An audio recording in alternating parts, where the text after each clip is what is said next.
To being live. Welcome to the party. Okay. I feel so naked, so exposed. Same, but that might just be because I'm naked. Did I mention that my webcam is off this session? Oh. Last session, Well, when at something least there's a happened, I could good see your reason. eyebrows go up. It was funny. Yeah. I have very expressive eyebrows. Yeah, the webcam for this session is the extra subscriber fee. You know what? When I get subscribers, Wink, you wink. bet. Sell anything for subscribers. Donate to me and you'll get to see a shoulder. Shameless shill. Scandalous. 10,000 bits for my bits. Maybe even I'll show you my ankles.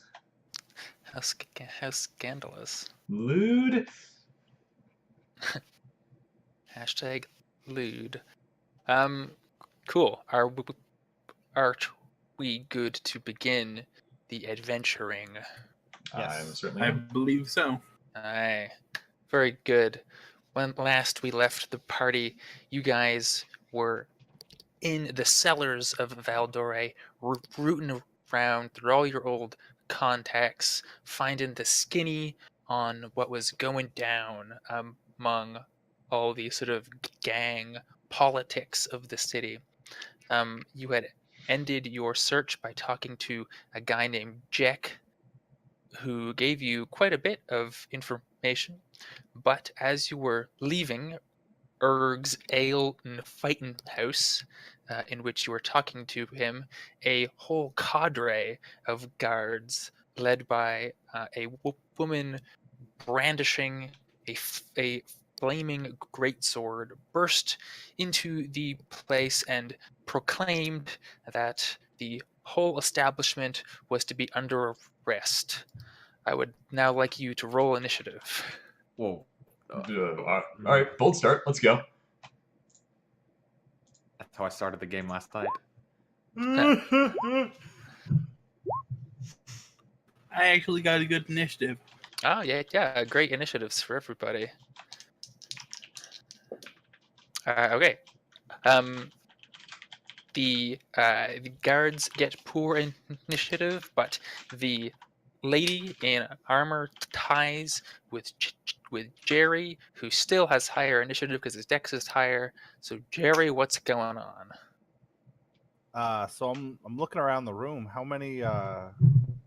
Is there any sort of inkling of a backdoor exit or anything like that? Do I see anybody moving towards a back door of any sort? So I'll give you a brief layout sort of Anything like that? description of the place. So basically, if you can imagine like a barbell, if you were to look down from the top. So where you are, sort of by the bar, is like one end. It's sort of this like circular sort of area. Then there's this sort of like tunnel in which there are seats, like you can see. And then on the other end, where the door is, where the guards have stormed in, there's a big fighting pit, like a big caged fighting pit. You can see that all of the patrons have either stood up or are sort of scrambling to like shove other patrons in front of them. It's a lot of chaos, actually, sort of erupting quite suddenly. So if you want to sort of look for people who might like look like they know where they're going or are feeling confident, make me a perception check. I will Because it's the do that. hero Gotham deserves, but not the one it needs right now. Oh, hey.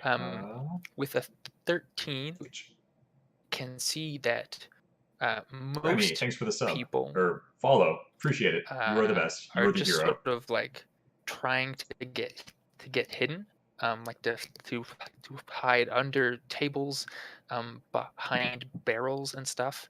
You do, however, see Erg, the half-orc guy manning the bar. He just sort of gives a look towards you. He just sort of like some eyebrows. That's all. In like a come hither sort of way. I'm gonna take my action to dive across the bar onto the side with Erg. Alright. As you do so, you see lots of people around you being like, "Oi, where's that guy going?" And they sort of like look. Although you are quite hidden from the guards on the far other end of the establishment. The knight lady with the flaming greatsword, she begins striding into the bar, sort of letting the guards fan out behind her.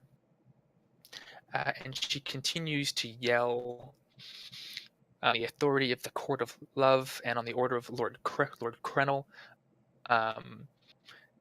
They have it on like perfect authority that this place is a den of villainy, and that its owners and everyone here is complicit in all sorts of like crimes, which she just sort of starts rattling off: arson, murder, larceny, all this stuff.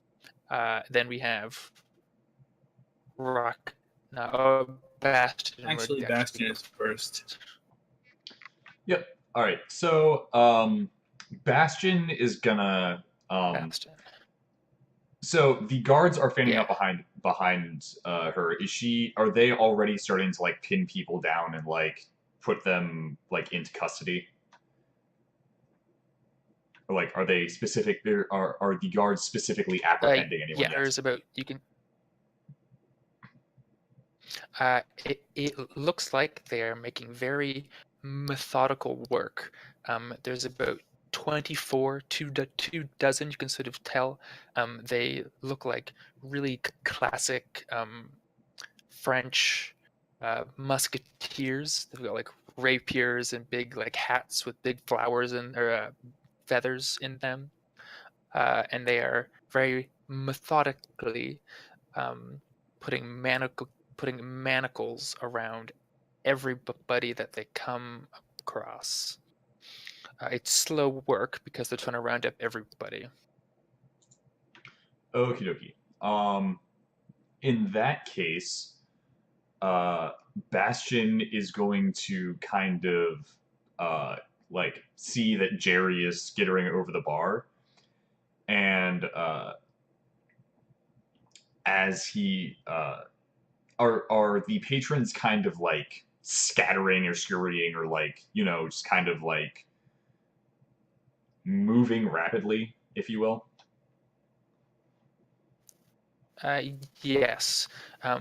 A couple are trying to follow Jerry over the bar, but they're quite drunk, so it's not nearly as graceful as he. Some are hiding under tables. Others are trying to just like make a bolt for the front door. So it's chaos. Okay, cool. So Bastion is going to he's gonna like go around the bar, but he's going to like stand like where the like the bar door like swings up, that kind of thing. Mm-hmm. He's going to stand kind of in that area, like where the bar opens up to the rest of the establishment, and make sure that the rest of the party manages to like scurry their way over the bar or scurries their way around the bar or whatever before he ducks down himself. Question: Mm-hmm. Can Bastion actually see over the bar? Probably not without standing on a stool. Yeah. Oh, okay. Well, I guess. Well, I mean, so he's how 4 foot. tall are you? Did we decide? He is 4'7". How tall are bars? I don't really go to bars. They're probably taller than that, right? They're usually about mid-chest height. Depends on what kind of bar. Standing bars, usually around belly button, and like sitting bars usually a little higher. Okay. So yeah, you probably like get on your tippy toes to see over them. Yeah, bar typically measures about 40 to 42 inches tall. Ugh.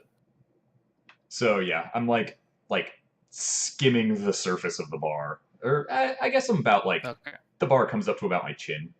So Okay. I honestly think you're safe here. yeah, Like, I don't think they're gonna arrest you. that's true. But you know, party loyalty and all that, and he doesn't really want to be here because I have a feeling like he's been apprehended a couple times for like suspected theft at least because he spent a couple years in the cellar. Maybe. Okay. So it's my turn next. Yeah. Last thing Sure is is. Bastion is kind of keeping his head low. Like he's peeking up over the bar occasionally, but he wants to make sure that he's seen as little as possible. Would Rockna notice them go over the bar? Yeah, I think it's pretty obvious that Jerry makes this very like acrobatic slide across the bar, and Bastion like moves to follow. I'll also follow then. Cool.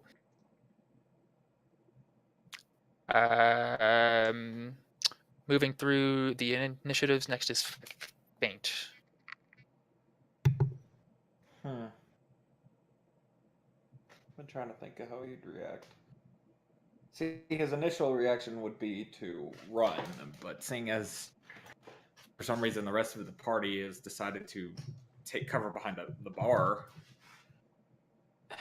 I'm sorry, but the 6.5-foot tall cat is going to be hard to hide. Well, what about a 6.5-foot tall tiefling? You got to be right around that's. Oh boy. We're actually seeing if there's a secret exit here. Okay. We have absolutely no idea. So yeah, he would try to. Is there one of the? Is there one of those like those hatches on the bar that open up, but it's open on the bottom? But the countertop. Yes, I believe Bastion is standing in the middle of it currently. Basically. Okay. Yeah. So I guess Faint will just roll over the top as quickly as possible, seeing that everyone else did that. Okay, perfect. So when you all get like behind the bar, you can see Erg there, and he's standing on a carpet behind the bar, and he just sort of like scuffs it away with his boot, and you can see there is a trap door beneath the carpet, which he sort of like leans down. And he says, quickly, Bastion," and he pulls open the trap door, and there is a dark vertical passage that descends. He says, "Normally we use this to get garbage out into the cellars, but in a pinch it'll do, right?" Bastion's gonna say, I'm assuming the party is just kind of like scuttling down there as fast as it can. Bastion's like, "You're the best, Erg. I will send you some coin once you're clear. I promise." He just gives you like the 2 fingers from the eyebrows salute. And does everyone go into the garbage hole? Jerry wouldn't hesitate. He'd jump right in. Before I go, I'm going to look back and think, let's cause a bit more chaos. Let's see it then. I did. Oh, okay. Good God. Tell me a bit. About how you're The throwing point it is the flaming greatsword person, their helmet. okay. Yeah, 60 feet, totally. So it's from a point you choose, not an. Oh no, if it's an object. Okay, perfect. Awesome. So yes, this huge 20-foot radius or 15-foot radius of darkness suddenly envelops the great sword wielding knight, and she screams indignantly.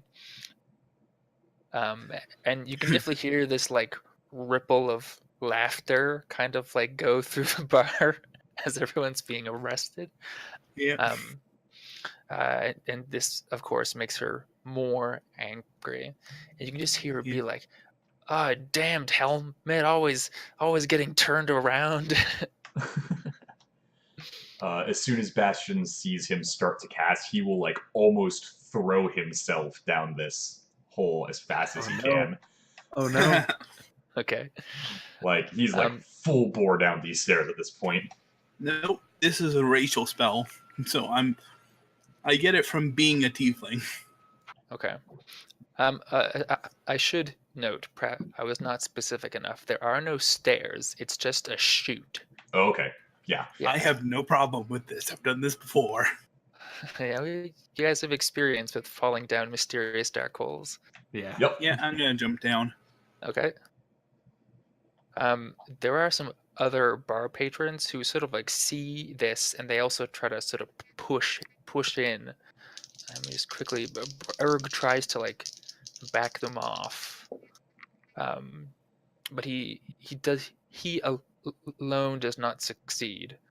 If anybody else would try to like to stop these people, but Well, since I'm the last one, I'm just gonna snarl at them okay. as they get near, because I haven't gone down yet. I'm imagine Rockman casts this, and then like he jumps down, and as I turn around, these bar patrons are rushing at, and I'm just gonna snarl like bare teeth and everything.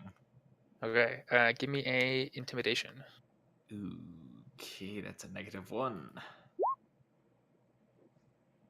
Ooh, Oh. that's a 0. A gentleman 0. Meow. Meow.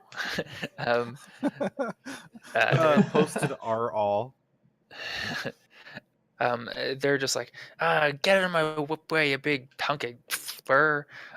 All right, I'll just yank the door down then. Oh, okay. And jump down. You can hear as you start slipping down like the slick, like greasy like garbage chute, like pounding on the trapdoor above you. So you're all like careening down this chute. It's not terribly long. It's not like a It's a not water like a pit. slide. Yeah, it's maybe like 30 feet of a fall, but you land in this awful like compost wet.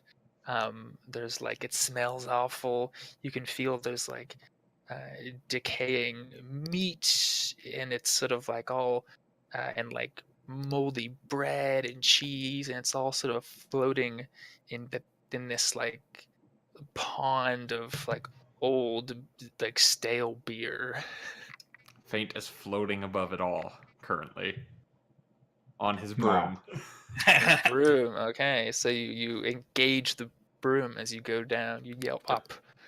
You hop on. Is the there any broom. light down here? No. But several of you Okay, have dark then I'll vision. just cast light. You cast like whoosh. You can see that there's maybe like a 20-foot by 20-foot like depression here that has several grates that like filter out.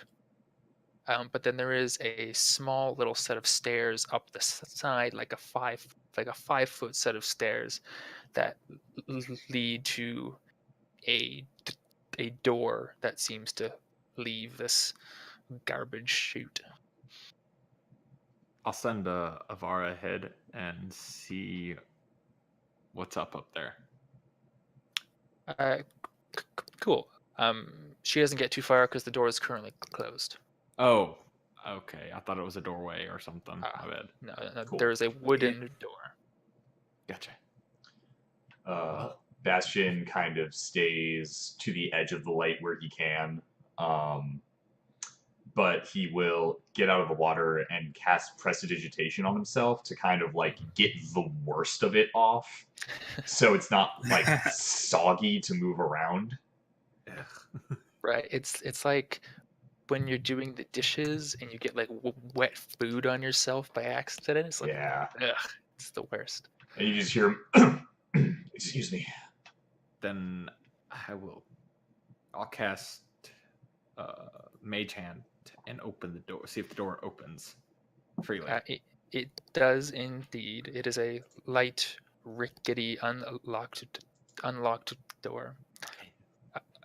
Beyond, it just looks like more of the cellars, dark tunnels, catacombs, sewers, stuff like that.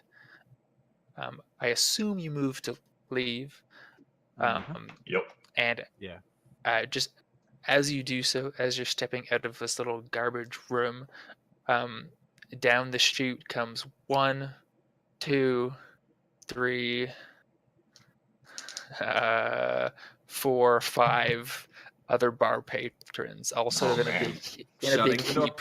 I am shutting the door. I hope they don't Meh. have dark vision.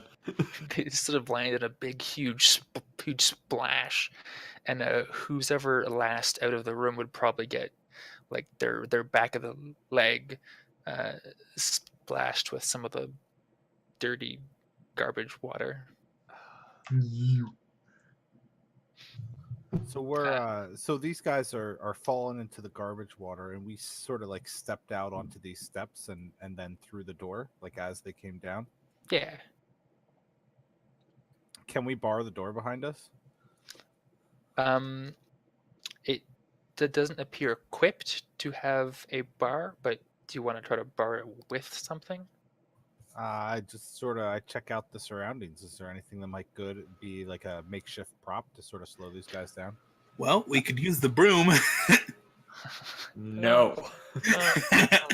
That's Let's the go intended fly. purpose, right? We Yeah. technically can. I am not wrong there. It's a it's intended to be a consumable magic item. As you make that joke, Fate just takes one of his daggers and jams it in the door frame to where it like at an angle, so if they tried to open the door, it would just knock on the dagger. This works. Just Ansler as well as Jerry, you do see there were big poles with like pikes essentially used for like you assume to like lodge free like garbage and stuff that's piled up. So I'll try and take one of those and jam it along with the dagger. Cool. Yeah. It takes these drunken fools more time than it should to extricate themselves from the sludge, and by the time they have done this, what are the d6s for? I'm basically just rolling luck to see what I cast Oh. light on. Oh, good. I'm now holding a Oh. rotting hunk of meat that's Okay. glowing. Sounds great. By the time these 5 drunken bar up, you have thoroughly barred the door with the dagger and the garbage pole. Garbage pole. All right. Bastion's going to say, all right, we need to work our way up to our markets, get ourselves out of the cellar, away from these guards, and that way we can meet Maxwell in time. I'm gonna nod and just look at my once white robes. Well, I'll fit in more now. I can send my friend ahead. Perhaps her eyesight might be better than some of ours here. Not to mention the glowing meat is a little conspicuous when we're trying to stay low. Yeah, shrug. If you want, I can leave it. It smells bad. I'll just shrug and just toss it towards the door. So, if we're going to move forward, we can assume that I send Avara ahead to scout. So like how far roughly? How far do you send her in front? Like 100 feet? The telepathic bond with Find Familiar is 120 or something? I'll drop it in the chat. Cool. Oh god, that's so Oh my. Yeah, it can communicate within 100 feet of you. Yeah, so I don't think it any further than 100 feet at any point. And she can communicate with minor telepathy. Let me look. Limited telepathy, matches simple ideas, emotions, and images with any creature within 100 feet if it understands a language. Dope. Cool. Rachna, because the gods do not need you to have clean clothes to do their bidding. Obviously.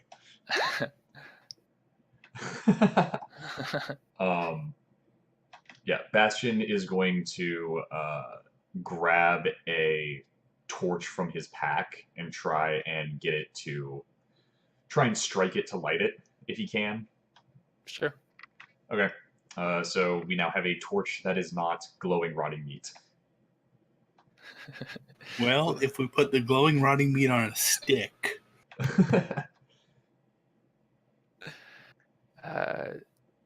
Excellent. I am glad that the party has upgraded their torch. In fact, I could use the viper wood stave that I have. It's true. Faint pulls out And a mag light. then it might just turn into like zombie meat.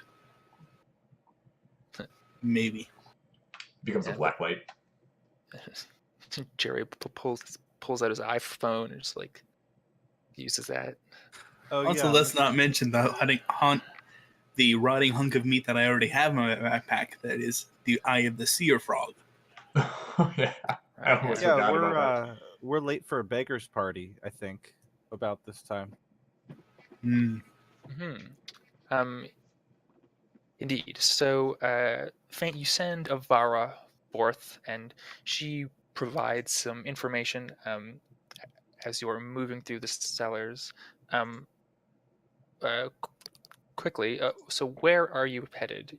Bastion said markets a moment ago, but then Jerry said beggar feast. By the way, markets. Go ahead. Oh no, sorry. Go ahead. While we're going, I'm going to check my bagpipes to see if they're okay. Roll a d20 for me. They're fine. Yes.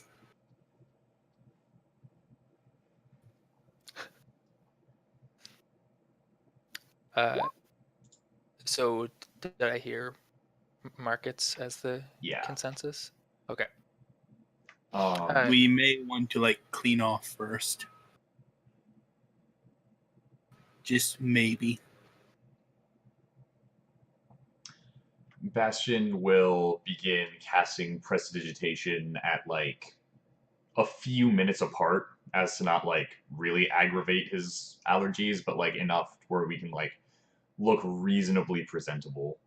As long as nothing major comes up, he's just gonna every few minutes be all right, prestidigitation, get that bit of cabbage to slough off you and clean that up some, and etc. Mostly it's mostly for the smell. As you guys try to make yourself presentable for the city proper, Faint, Avara sends you back these ideas of well, basically, she communicates to you through simple ideas that there are more guards in the cellars arresting people than just in the bar. Though her scouting, you are able to avoid them if you wish. Oh yeah. Oh, that would be the Mhm. preferable thing. Yeah. Yep, unless we want to kill him. Fate's not opposed to it. As we move along, Bastion is going to try and piece together whereabouts they are because he's not entirely sure where the garbage chute lets out. Mhm.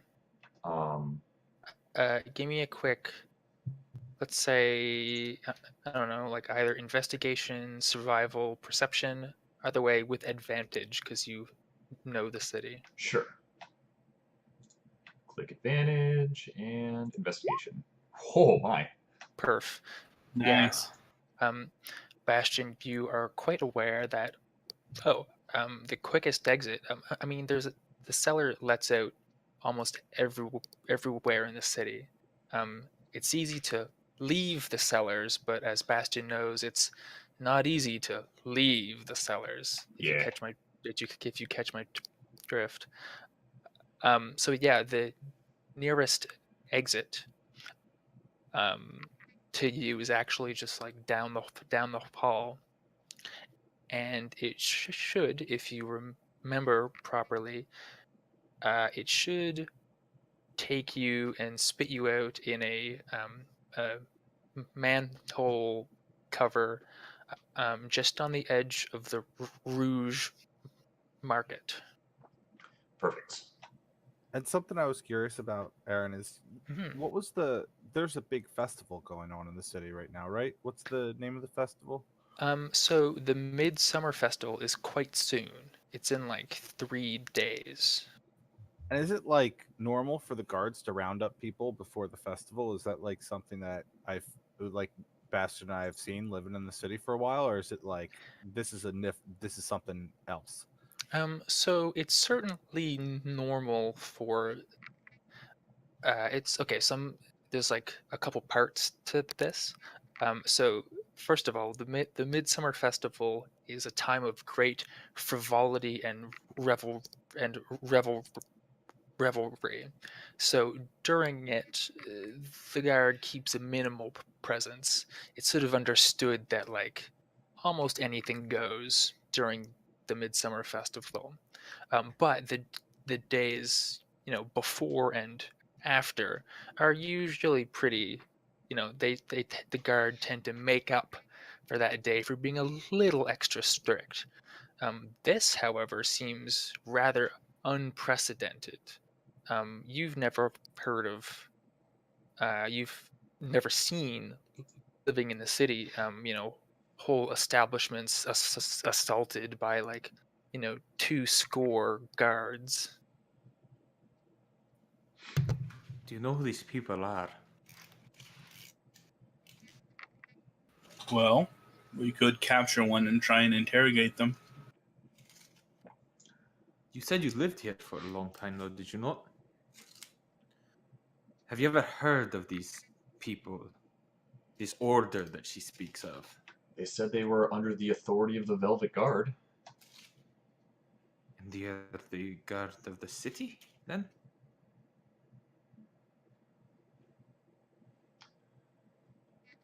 What was the they said it was by the order of which lord? So, on the authority of the Court of Love, which is sort of the Court of Love is a big like guild of like poets and bards, which wields a lot of power in the city, and by the order of Lord Krenel. And Krenel runs the jail for the sellers, right? Yes, he runs just like the jail. Oh, okay. Mhm. Oh yeah, that's the kennels. So he's Yes. like the top cop in the city. Yeah, he's basically, like your okay. sheriff of Nottingham's kind of guy. Bards Guild? That's so weird. Bards aren't allowed to join guilds. No. It's weird that that they're so I France. guess aristocratic. Yeah, makes sense. Yeah, storytelling. Yeah, I guess. Yep. That's just. That's cool. And is Lord Krenel like is he like second in command to the overall like the Velvet The Sorry. Velvet Guard. the Velvet Guard? So he like reports to them? So, so you know that the Velvet Guard is, I'm just thinking. There's like a ton of factions, and then I'm just trying to remember like who's aligned with who that you would know. So if I remember correctly, the Velvet Guard. Let me just check because it's been a while, and I don't want to say wrong things to you guys. I'm just gonna check what I sent you, and then that'll cover it. Oh, cool.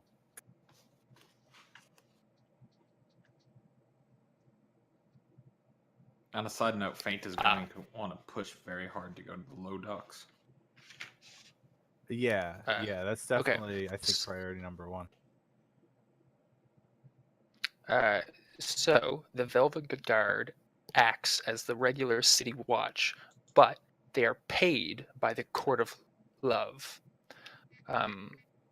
Lord Krenel sort of acts as sort of like a as kind of like a prison, for-profit prison kind of guy. He's got his own big keep up in the Noble District that he sort of like rents out the dungeons to. He rents it out to the Court of Love, who then used his dungeons as their dungeons. Boy, And by extension, he's sort of like involved. Okay, cool. All right. Prison industrial complex is real even in fantasy worlds.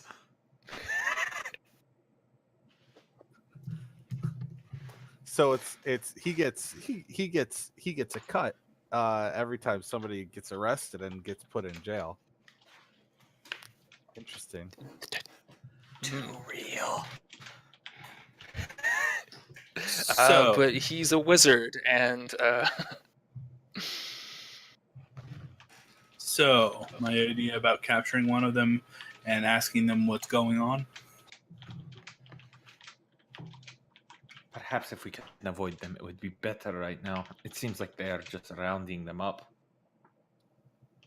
Anyways, not giving them really any reason for being arrested other than these vague ideas of villainy.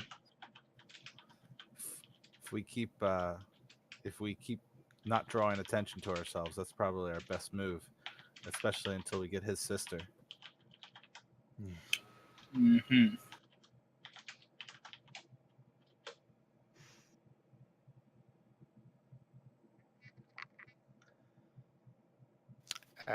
So to the above ground. Yeah. So when we come out of the ground, about what time of day is it? So you emerge from the manhole cover into the city proper. First time that you have been back in the city, and it is dusk. Dusk. Cool. So we have basically the whole night before we need to meet up with Blackstone. Also, question. Yeah. Do any of us actually know where Blackstone's estate is? I'd assume it wouldn't be hard to find with a few questions. Or rather demands. I feel like if someone played Noble here, they'd get further than playing Lost Tourist.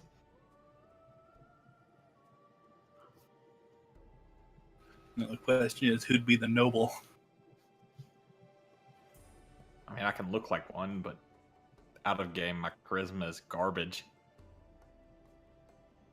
My charisma's high, but tiefling and cleric.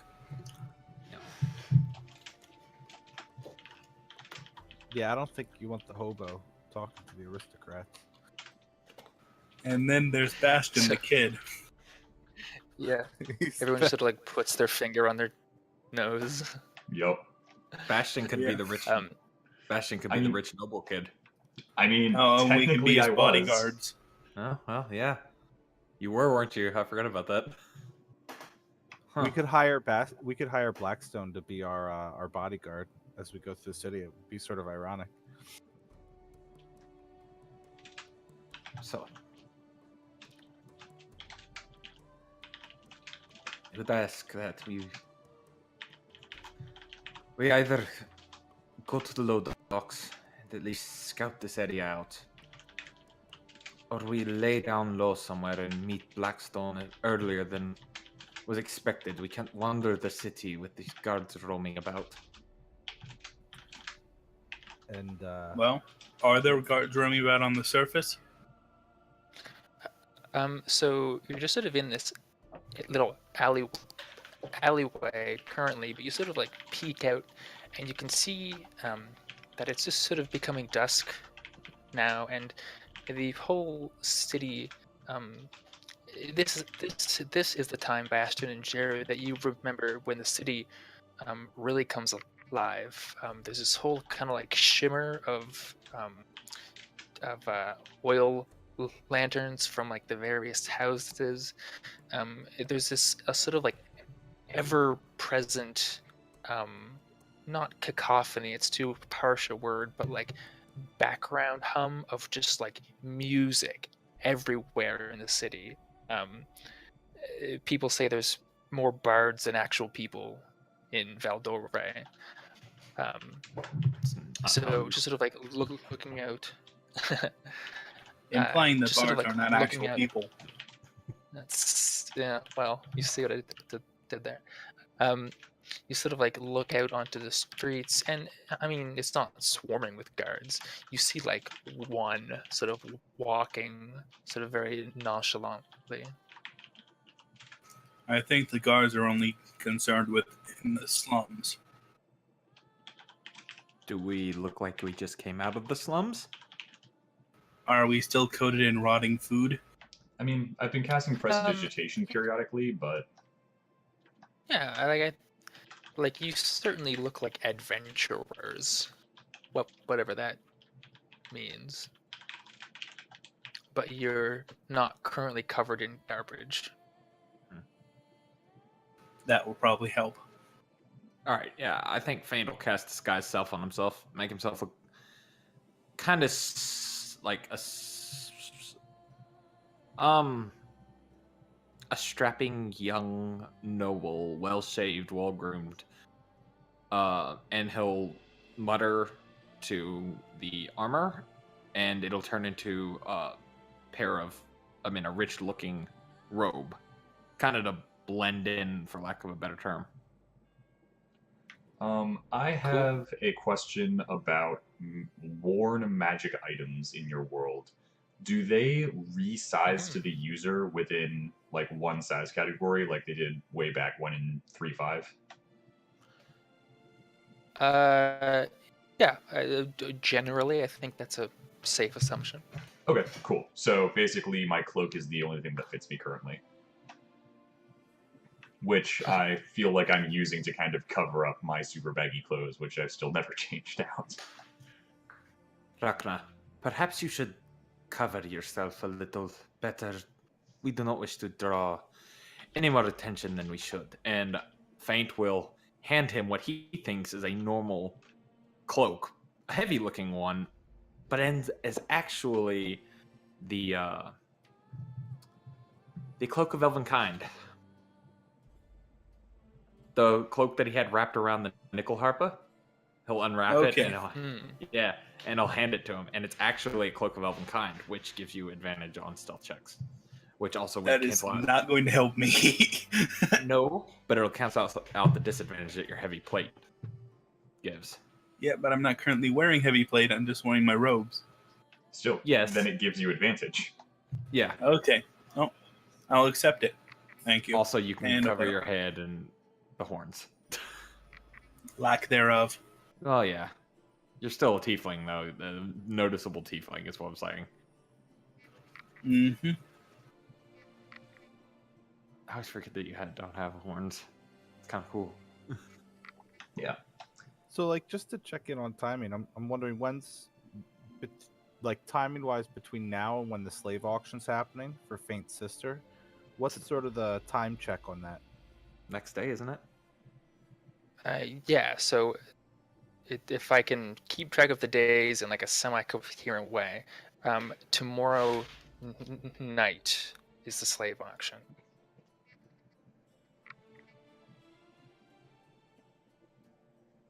Thanks all for doing a jailbreak right now. Yes, but that would be much more difficult.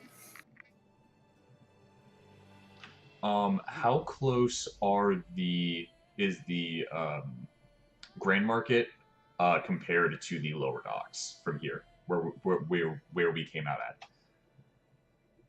at? Where you came out in the Rouge Market, the lower docks would be closer Okay. than the Interesting. Great Market. And one of the plans we had talked about was going to Gaspari's second in command, and sort of getting an introduction to see Gaspari. If Gaspari's got a beef with the slaver, we might be able to get some intel and sort of like use that to strike against the slaver guy. I think we talked about that before we figured out that the slave auction was actually happening the next day. Because I think we had talked about that before, that we learned that the slave auction was happening towards the end of the last session. We were talking to Jack. Yeah. So like my pitch would be that we try and get some intel from a rival gang, and then maybe make a move over the night tonight.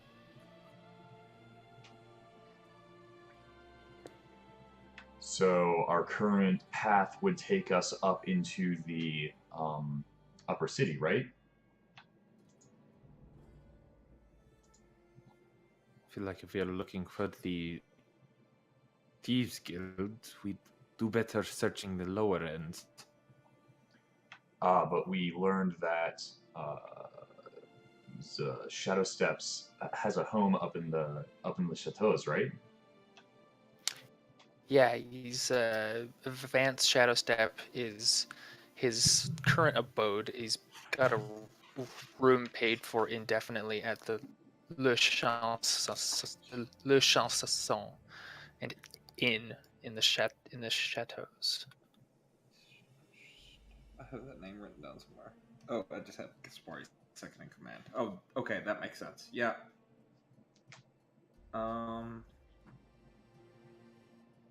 I actually might know somebody who might have some information here. There's an old contact from my home city. I'm not 100% sure how he's doing. It's been a while, but I know he's here. His name is Al. We called him Al, but his name is Alakio. Have you ever heard of him? Either of you? You guys can make histories with, or you can just decide if you know him or not, or you can make histories. He's a real shady dude. Shady dude from the I'll make a history check, see what we got. Oh my god, my history's insane. Oh, crit one. Cool. So no, never heard of him. He's a fence. Jerry, yeah, Jerry might actually have dealt with him once. If he's a fence, maybe you either like try to shake him down or like used him for his actual vocation. I had some dealings with the guy in the past. Did he treat me? Did any, I don't think anything crazy happened. I just sold some stuff. Yeah, as far as you know, he was sort of like into like merchant shipping across the sea of clouds. He always seemed like pretty, as much as a fence can be upright and honorable. He was such. Smuggler and all those good stuff. Mm-hmm. Fence smuggler. He's a real piece of work. Nice guy, but he's just into that shady business. So basically Han Solo. Yeah. Yeah, probably. Bad feeling about this. Jerry will just shrug his shoulders and said, I got no problem with seeing somebody else. I got no love of going back to see any of Gaspari's men. Maybe we can do this thing without seeing him at all. If he still plays fence, then perhaps he does have dealings with everyone. I'm not sure how it works here, but fencers aren't usually aligned with a certain guild. Or at least they weren't back home. Here, with things being as competitive as they are, perhaps it is different? Where might we be able to find him? He'll look at Jerry, Faint will look at Jerry. Where does he set up shop? I assume somewhere near the docks. Jerry, you know him to be in the Tide docks. So, well, he might have moved since I was last here a couple of Because he's years the hero back, Gotham but, deserves. probably But in not High the one Docks. it needs right now. How far is that from where we're at? Hey, Pixel Papa, thanks for following. The You're the hero we Tide need. docks are actually in the chateaus, which are up. Ah, Thanks for following. those Appreciate it. seem like be real hard to get ships up there. And almost just as you say that, funnily enough, you hear this sort of like low hum just sort of like start reverberating through the city, and you see this big shadow pass over over the setting sun, and you see an airship coming in. And it just sort of like passes over you, and you can see it just sort of like settle in and land like right up there. All right. That's cool. Alright. I like airships. Airships are so cool. Yeah, they're dope. So let's go. Looks like we can kill two birds with one stone if he has no info for us. I suppose we can go pay this Shadow Step a visit, yes? I don't Sounds see why not. reasonable. Anything that helps us get to this. Alright, let's go. I guess we're going. Yeah. Cool. The party progresses through the city, leaving the Rouge Market. It's sort of just getting bustling now. So you leave behind the sense of like exotic spices and soaps and stuff. The Rouge Market sells all sorts of like exotic things you cannot find in the Silver Kingdom. And you pass through like the Great Market, which is currently closed. All the shops, the stalls are turned down. As we And pass you through... start heading toward the. Oh, sorry. As we pass through, Bastion kind of looks longingly at some of the clothing shops, just like looks down at his clothes and just like, tomorrow. You do see one guy who is like just in the process of turning his open sign to closed. Bastion will jog over to him, and would Bastion recognize him? No, he's just sort of a young guy, probably just like a store clerk. Okay, cool. Bastion will run over. Sir, excuse me, sir. Would you mind if I bought a couple things just before you close? It'll be real quick, I promise. Oh my god, Bastion's the worst. Well, it's already past closing time. The madam, well, she had some. Bastion's like, it's just. Well, it's not really for. It's just a tunic and some pants, I promise. And he'll like lift up his cloak and like show him like how like horribly baggy his clothes are. He says, "Oh, by the gods, get in here, boy." Bastion will like bow his head and be like, "Thank you very much," and he'll step inside. You can see like this kid's probably like as old as you like skinny. He's got like tape measures hung around his neck and like a big apron. Sure. I As assume we old just as like leave the others aside.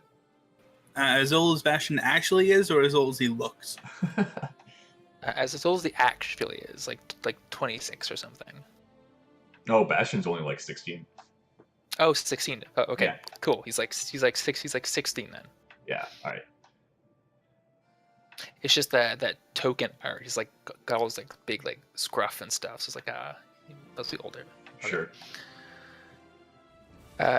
So the rest of the party, do you follow or do you wait?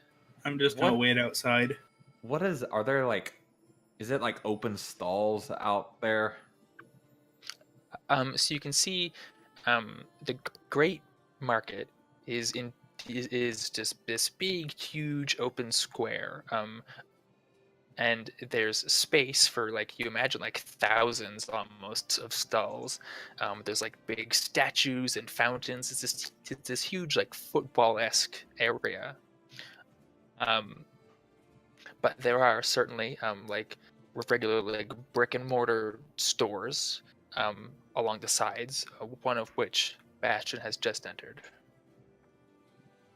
If there's nothing within, like if there's nothing that catches Faint's eyes, I'd suppose he'd sigh and follow Bastion in, just to kind of see what's up in here. As Bastion is kind of like. Go ahead.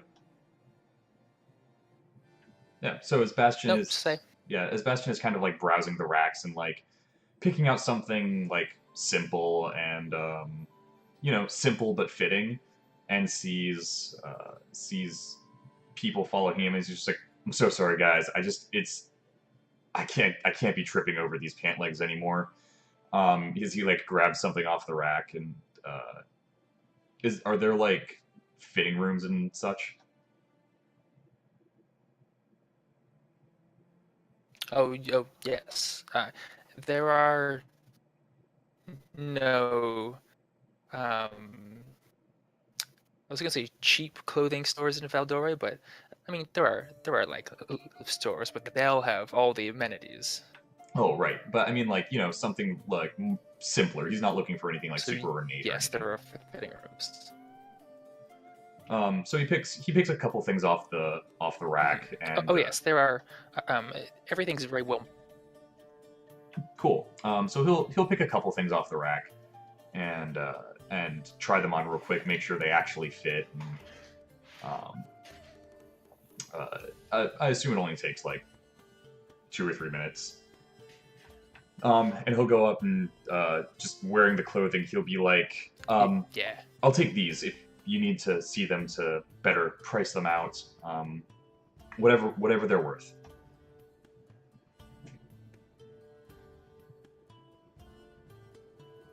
The kid sort of looks at you and sort of like looking at the time.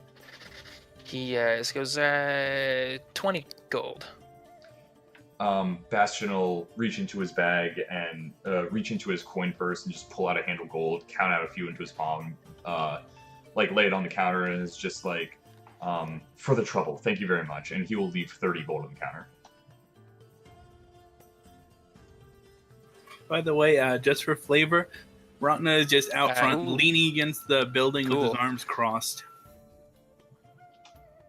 And what Jerry would be doing, he'd go against the wall with his like sitting crisscross with his begging bowl in front of him and his staff on his lap, and he'd be looking at faces as people go by, and he's looking for 5 knives people, and he's just curious to see if he sees any of them go by. While Bastion has, or is it Just roll me a.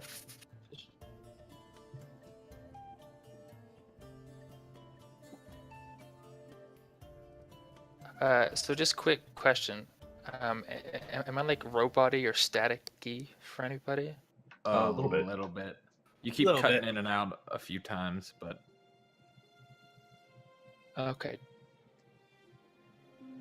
Okay, I'm just gonna disconnect and reconnect because there's a lot of lag between what I say and like when you respond. So.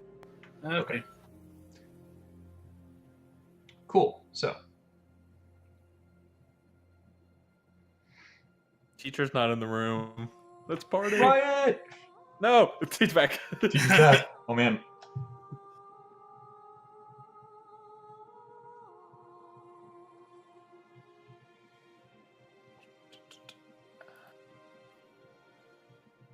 I'm gonna steal something. Rude. I lived Wow. here. Yeah.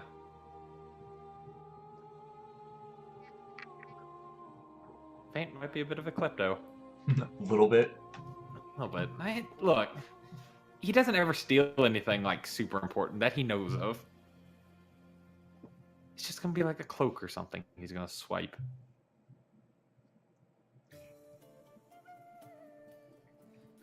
And these people You were. gonna steal something from the store? While Bastion has his has the boy's attention, Faint would be looking for like a heavy, large cloak, and do his best to shove it into his bag while they're not looking.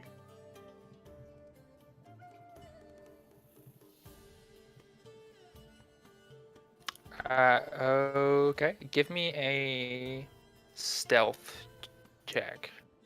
I think there still may be a bit of a delay.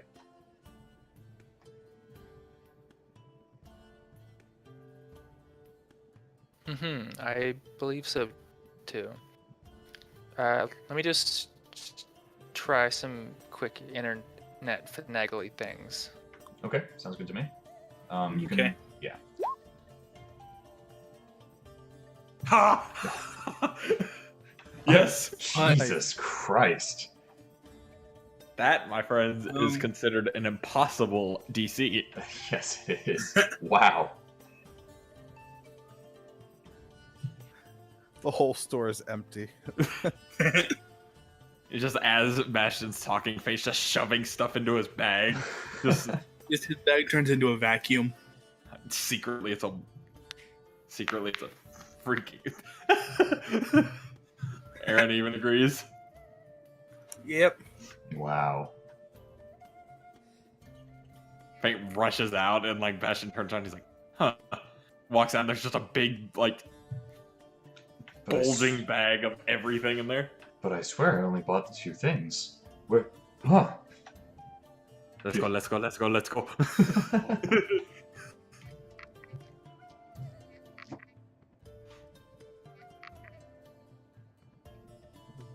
Oh, that feels good to be a rogue sometimes. Yeah, definitely. I gotta say, listening to Arc 2 on DNR, I'm really glad that Rogues got some really solid representation, because I know Jason's aversion to Rogues. Mm-hmm. Yeah. Yep. It's not fun. It's not fun. Like, cause it's totally justified too, because people do play rogues like that, where it's just like, I'm gonna steal from the party, and I'm gonna do all this stuff. Yeah. I say as I'm stealing everything, but to be fair, I'm not stealing like $1 million. I'm stealing clothes. Yep. I'm a mid-30s housewife shoplifting. That's all I'm doing. And I mean, Masoka has also stolen things, but it's one of those things where like he'll steal it and then like hand it back, and it's just like, hey, keep an eye on this. I'm testing you. Oh, that topo line, I died Oh, it laughing. was so good. It was so clever. I totally didn't get it until they were talking about it at the end. I caught it and I was like, why is no one else laughing? Did he say it? I had to double check. I was like, no, he said topo. It's still funny. And then then I let it go through and I was like, they caught it now. That's even better. Yep. It just went under the radar. It was beautiful, and I loved it. I think the Group B's to the next one. And then I assume they're saving Group A which is the play, or at least practice for the play. I'm so excited for that. I've definitely done a play in a short game that we played in once, and it was very fun. We accidentally summoned a demon. Oh no. Yep. They were like, "No, we want to do this play. It'll be fun. It'll be great." And then we do the play, and it's just like a ritual to summon a demon. And they're like, "Oh no, everything is awful. We did not see this Oh. coming. Oh no. Nice. Maybe we Yeah. shouldn't perform plays written in blood." I mean, that should be your first clue.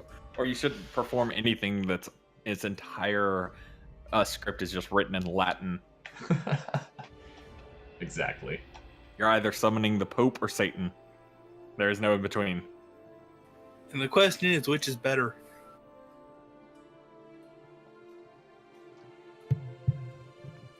For Depends. a selection of what we are talking about, or at least parts of what For we're example, talking if you're about, accidentally summoning them to just get a stain out of the rug, which is better to get? I would highly recommend listening to the Dungeons and Club Randomness Soda? podcast. It's excellent, and it's only like 2 to 3 I hours a summoned my week. Sam's Club membership. Well, Industrial that cleaner. works. I thought there was no in between from the Pope and the Devil. Well, there isn't. These folks are Well, then how are you actually summoning Club Soda? all listeners Sam's of that. Club is the devil. All listeners of that point. podcast, Walmart owns everything. and are all excellent role players. It's Walmart is the Disney for superstores.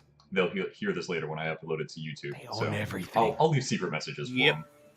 Just peppered in. It'll be fun. It'll be a good time.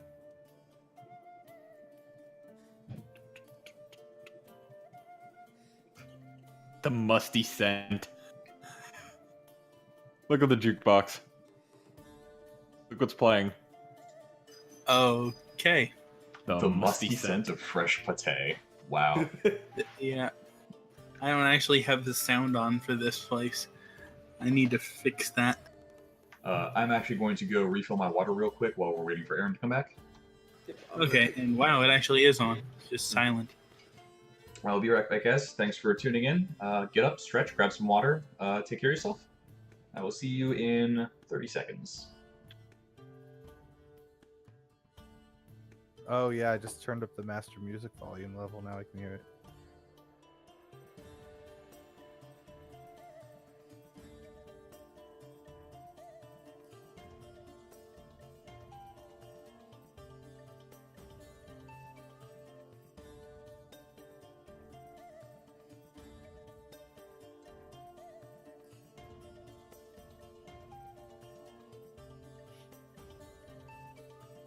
I just caught up on Group B. Holy shit, it's great.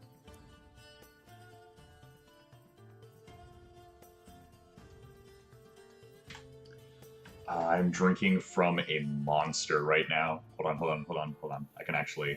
Let's do it like this.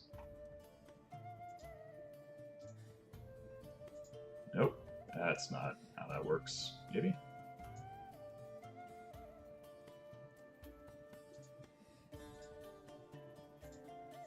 Ha. If you check my stream, this is the mug that I'm currently drinking from, next to my head. Nice. It's good. That's a big mug. Yeah. It's a giant stand I got from Dragon Con. It was worth every penny. Nice.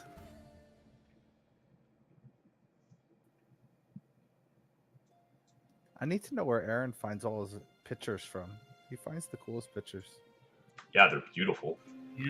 Yeah.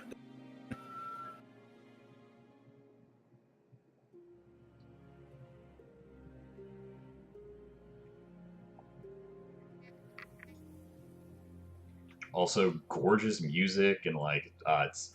Oh, there he is. Hey! Welcome back.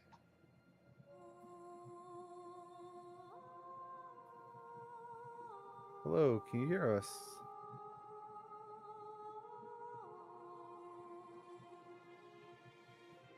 I return. Welcome back. Let's do this thing. I'm going to stop talking and start counting now.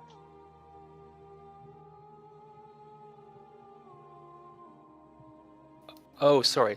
That wasn't an accurate representation because I didn't know what you were doing. Oh, okay. But then I caught on several seconds later, so let's try it again. Okay, That was really clever. It took me a while to figure that one out too. All right, I'm going to start counting now. I hear you. Okay. It's done. That was 4 seconds, I think. So tell me when you hear me. I hear you. Okay, so that's I still think you're on a 4-second delay. Okay. Yeah, it's giving me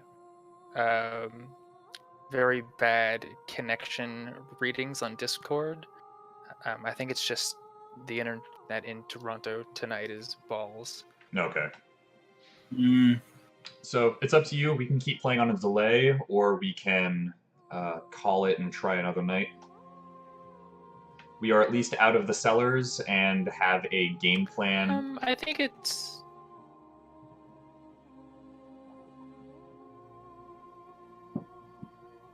Yeah, I think we can continue, at least for now. Like, it was working, fine-ish before.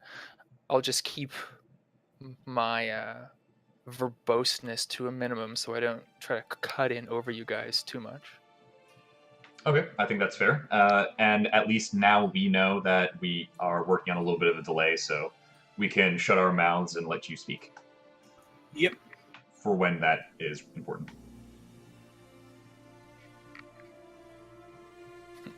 Cool. Now none of us will talk. Perfect. That's the greatest way to play D&D. Just roll the dice. You just have to predict what Just we say. sit in silence. I'm gonna try and start talking exactly at the 3.5 second mark as soon as somebody else ends. I don't think anyone else is on a delay now. other than Aaron. Yeah. Because I'm getting you guys pretty quickly. It's everyone's response time is pretty fast. So Yeah, I think I think like Aaron said, it's probably just the internet in his area. I don't think it's Discord as a whole. Yep. So I stole the whole store. Yeah, every single thing in it gone, in your pants. It's in my pack, not pants. Paint doesn't wear pants. The DM spoke. Pants. Wait, what? I love how that. Someone caught that. Paint's free balling everywhere.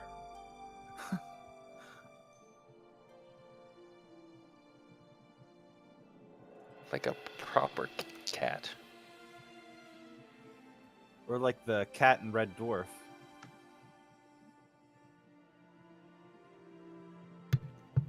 No, I wear assless chaps.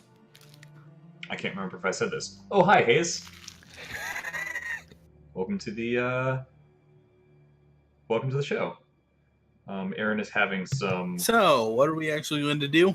delay issues, so We're meeting up brute with forcing our way through this. Okay, Saints so contact, right? Bastion has new clothes. Yep.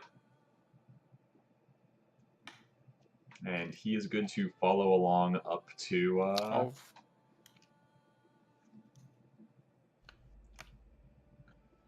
Oh, this is gonna be awkward. Let's do it.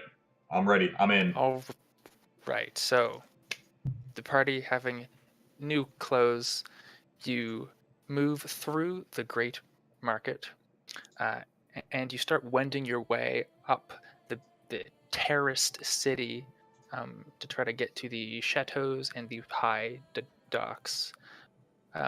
The houses get progressively more and more ostentatious and big as you ascend into the city. You see like ornate gargoyles looming on the roofs. You see some houses have like big lavish gardens out front.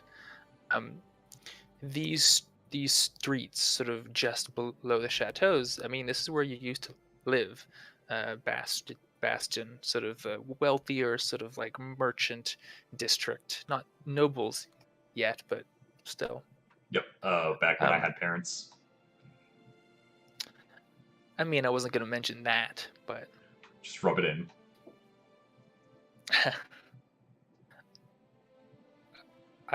as you're progressing through, you see lots of people, of course, in various, like, some of them are dressed really flamboyantly. You see like you see a ton of street performers, jugglers, singers, um, musicians, tumblers. You see people, bitches drawing paintings. Um, and you sort of turn one corner and you see an act that maybe takes you by, well, I don't know, maybe it takes you by surprise or not, but it's certainly different from all the others.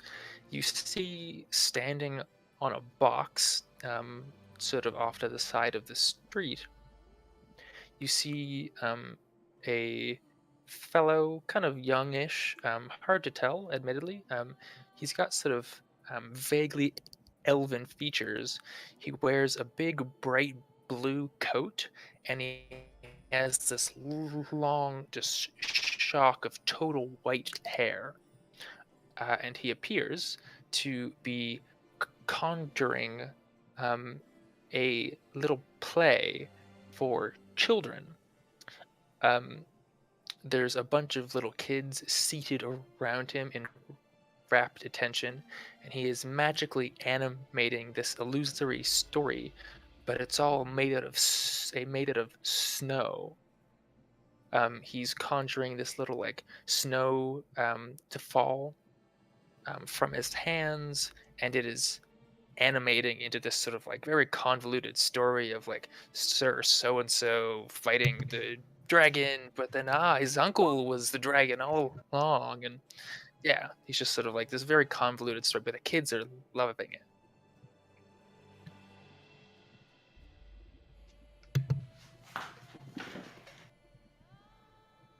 Jerry will just sort of roll his eyes at the scene. Bastion, I imagine, would kind of stop in his tracks for a minute and be like, oh, I really wish we would have had something like this when we were a kid, or when I was a kid. And then I'm just gonna look at him. Aren't you allergic? Bastion will be like, well, I didn't know that then. Exactly.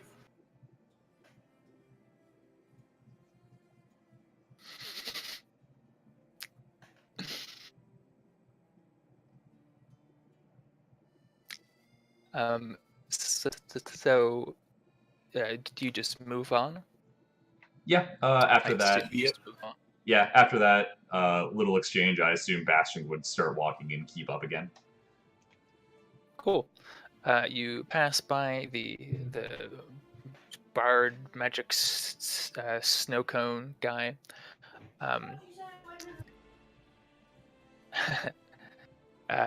And you eventually wind your way up the city. You start passing big waterfalls that just sort of like cascade under these big arched bridges.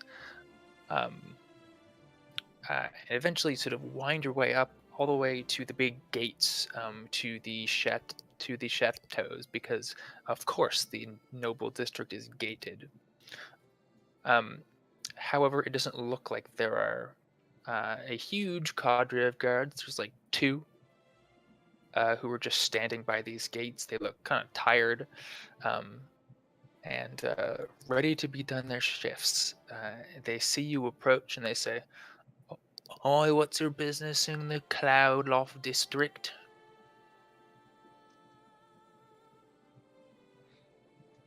Bastion would walk up and say, "Oh, hi. Oh, hi, sir. We're actually going up to visit some family friends, if you wouldn't mind." Visiting some family friends? Oh, good. Yes, we're along to your uncles and aunts there, little boy. And he would look to the disguised Faint and be like, "Is it your kid, sir?"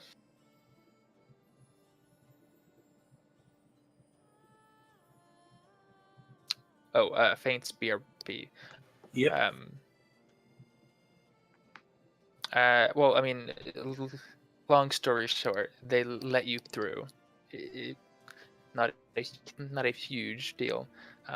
You guys don't look. I mean, they might give Jerry the stink eye as you go through, but you're in the presence of someone who looks like nobility, so you know they don't want to ruffle any feathers. So As soon as Bastion let you like through. rounds a corner, he'll just like be like, "Mother, son of a goddamn." Arr.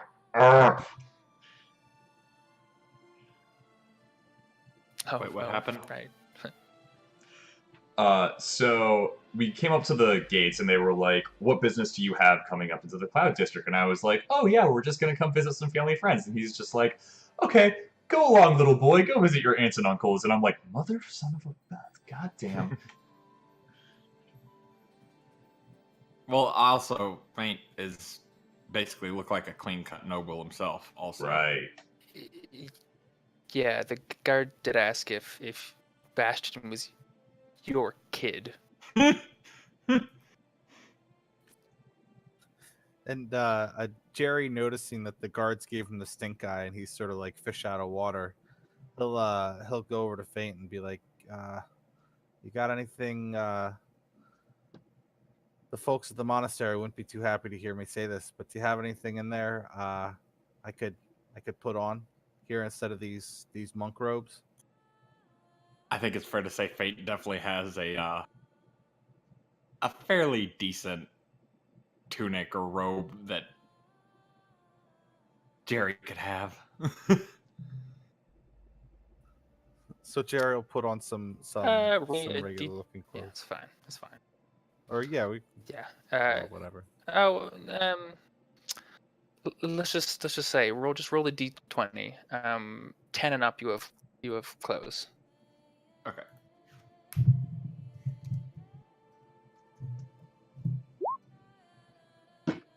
Oh my god. On fire. Nice. Yeah. Double crits. It's just carryover from last night because I swear to God, like last night I rolled 8d6 and it was 4 6s, 2 5s, and a 4, and I was like, what? That was the Damn. Yeah, that was the disintegrate spell that killed our barbarian, but Glad to know you're using those rolls for good now. yes, instead of evil.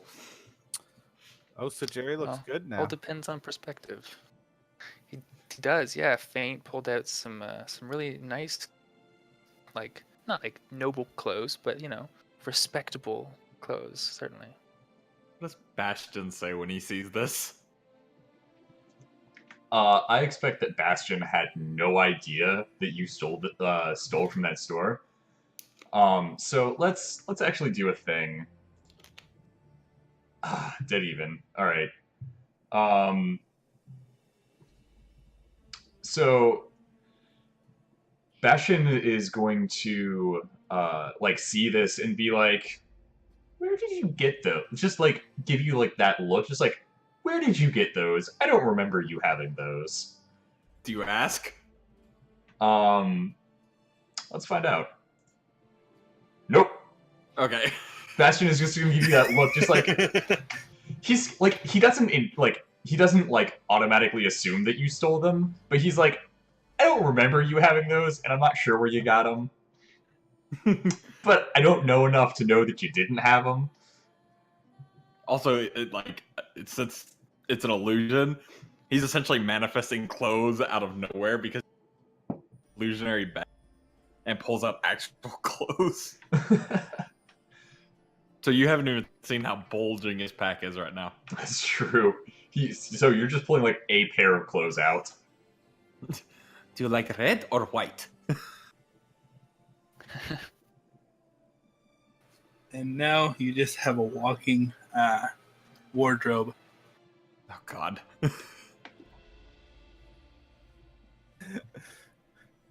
Go down the catwalk. Ha!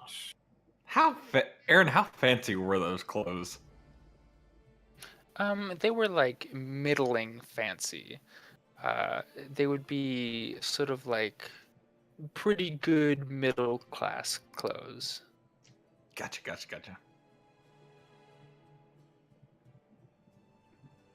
Did I find the big heavy cloak though that I was looking for? Yes. Mhm. Okay.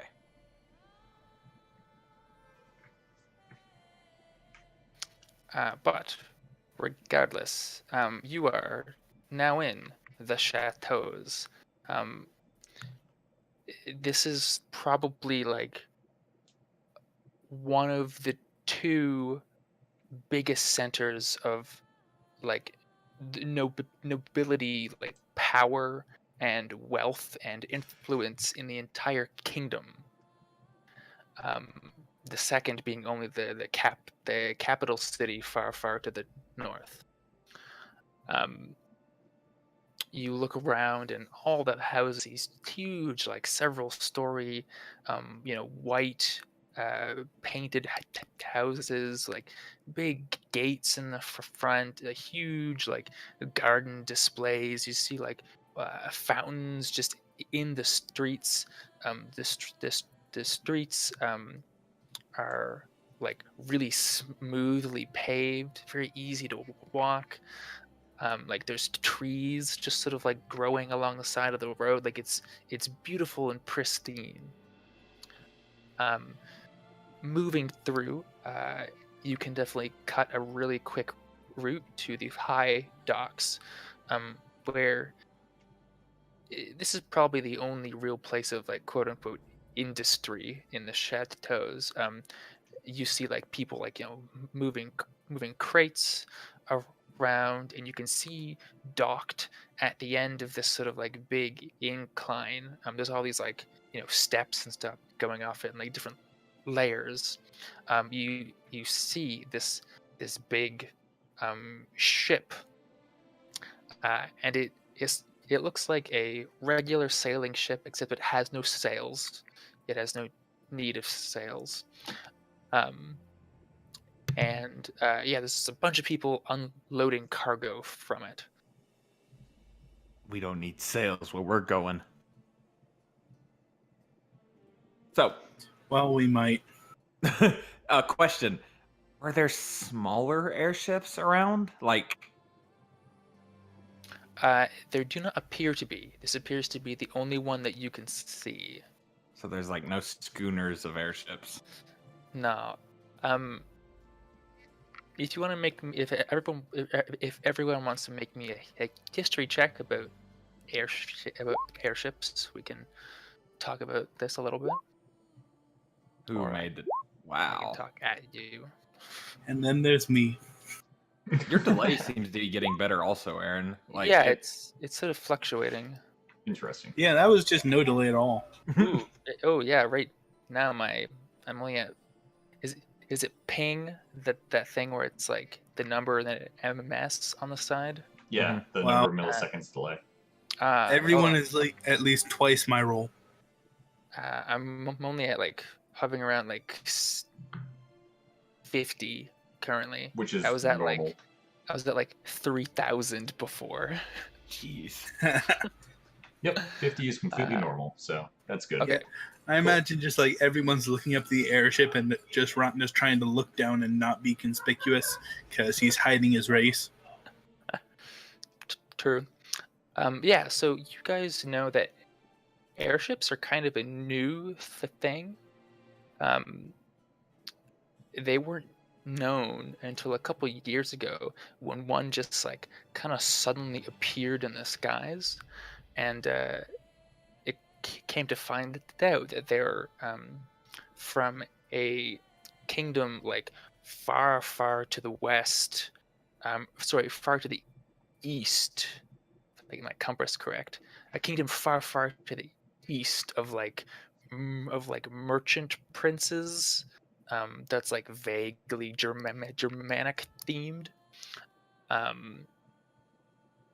They apparently have discovered how to make airships, and they use them to trade all across the world.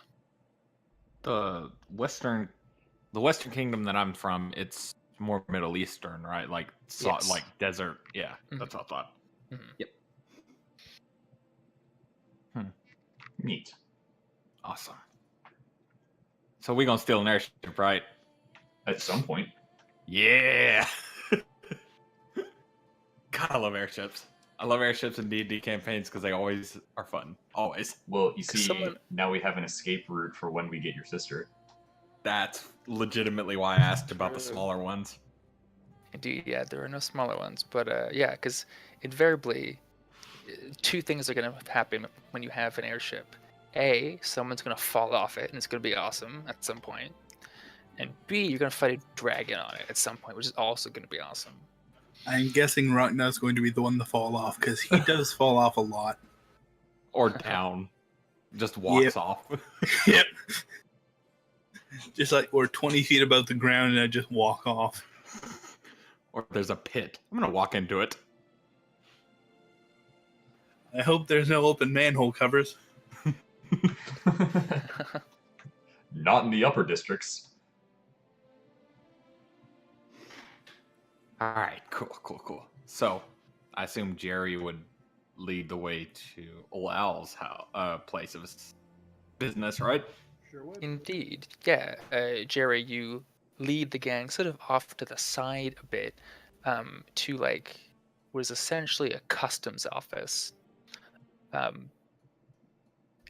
And you sort of poke through like several offices, sheets of paper stacked, ledgers neatly stacked.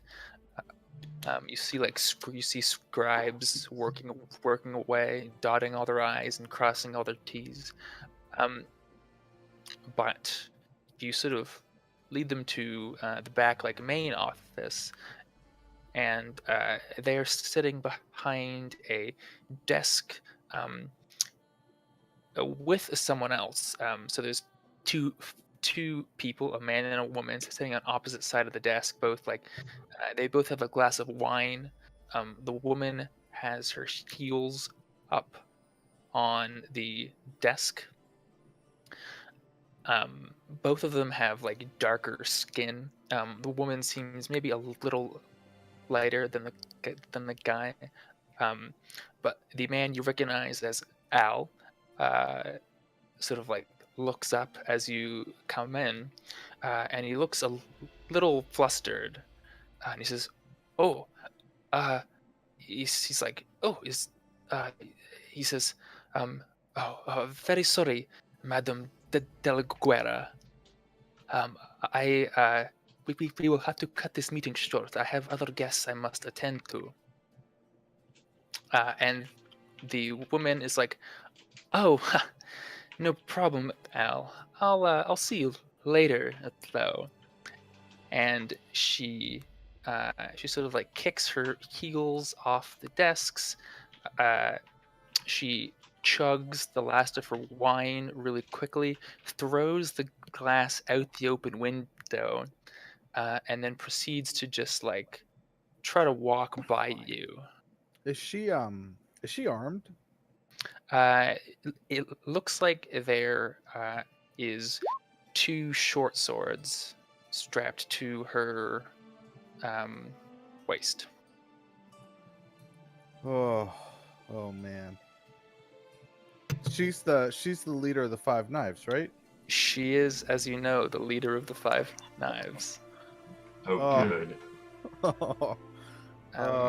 And she's gone in 3, 2. I'm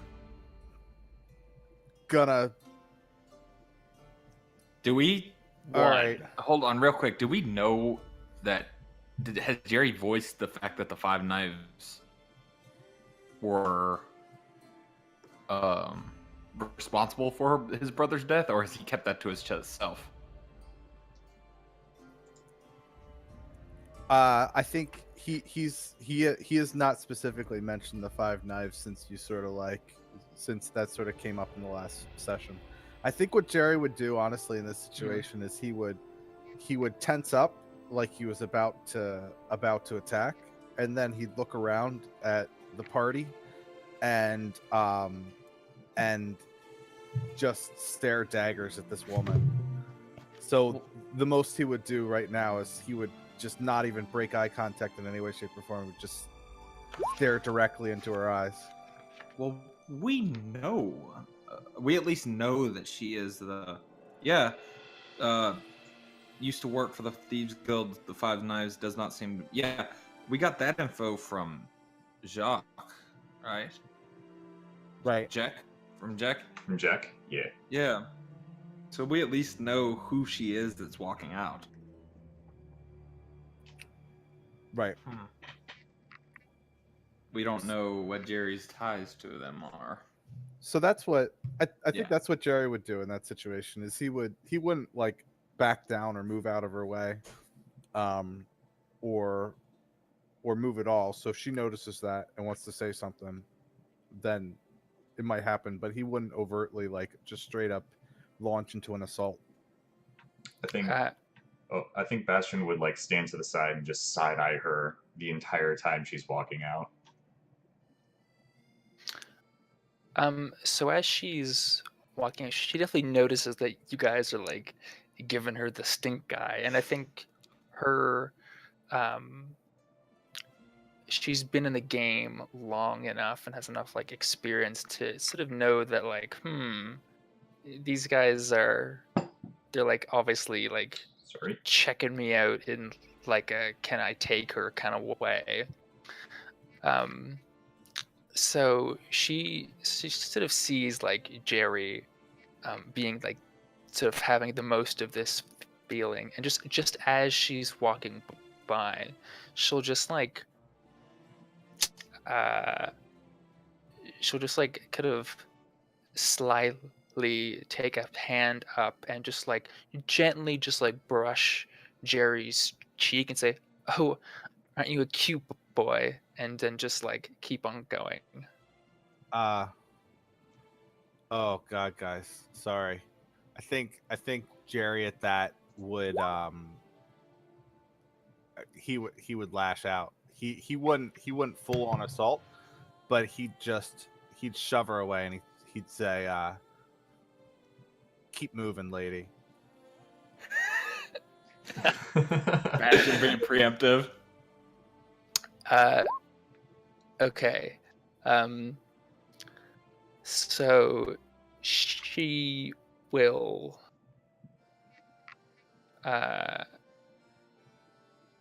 like take the shove and like stumble a few feet sort of like back into the scribe's office, and she will like draw one of her short swords, not like leaping to stab, but just being like, yo. And As when she does that, Ragnar would step up and put his ring on. I think seeing this start to downward spiral, Feint is here for information. Like, he understands that their tempers are high. He's going to turn to Bastion, who he's hoping also has a level head of some sort. He'd be like, "Child, get your bodyguards in check. We are not here for this." Bastion would step forward and say, first off, he would shoot Feint like a dirty look. And then he would step forward and say, "Ladies, gentlemen, please, we are in the upper districts. There is no need for violence here. There will be plenty of time for that later and he looks at De La Guerra and says, "Your reputable dealings." She says, "Well, I am known to the boy," and she just like points, so that just sort of gestures at you with her drawn sword, which she sort of like sighs and then like sheathes again. And Jerry would say to her, he'd say, "Soon will be the day where retribution will find you. It finds all those who are deserving, eventually." and she just sort of like turns to go. And By she the sort way, of- oh, yeah? as he says that, the candles all flicker. Ooh, cool. I like it. Nice. Uh, Thanks yeah. for the backup on that. That's awesome. That's pretty sweet. So she was gonna sort of like be like dismissive of your boast, but then she just sort of like, you can see sort of like a chill go up her spine as you say that, but just for a moment. Then she sort of like regains her confidence and she says, "Boy, if you knew how many times a day I heard that," and then she leaves the customs office. Oh, thank God. We had Okay. everything almost went to exactly as planned, and Then just Ragnar takes his ring off. That went well. Fade to look at Bastion and just shrug and be like, "Sorry, I'm not the best with talking." You can see Ragnar actually thinks that went well. Bastion cross his arms and pout and be like, "I'm not a kid." Oh, that's what you're mad at. Oh well, see, there is a voice that the nobles have. I tried to mimic it. I assumed. Also, you are quite tiny. You can see his expression sour a little bit more at that.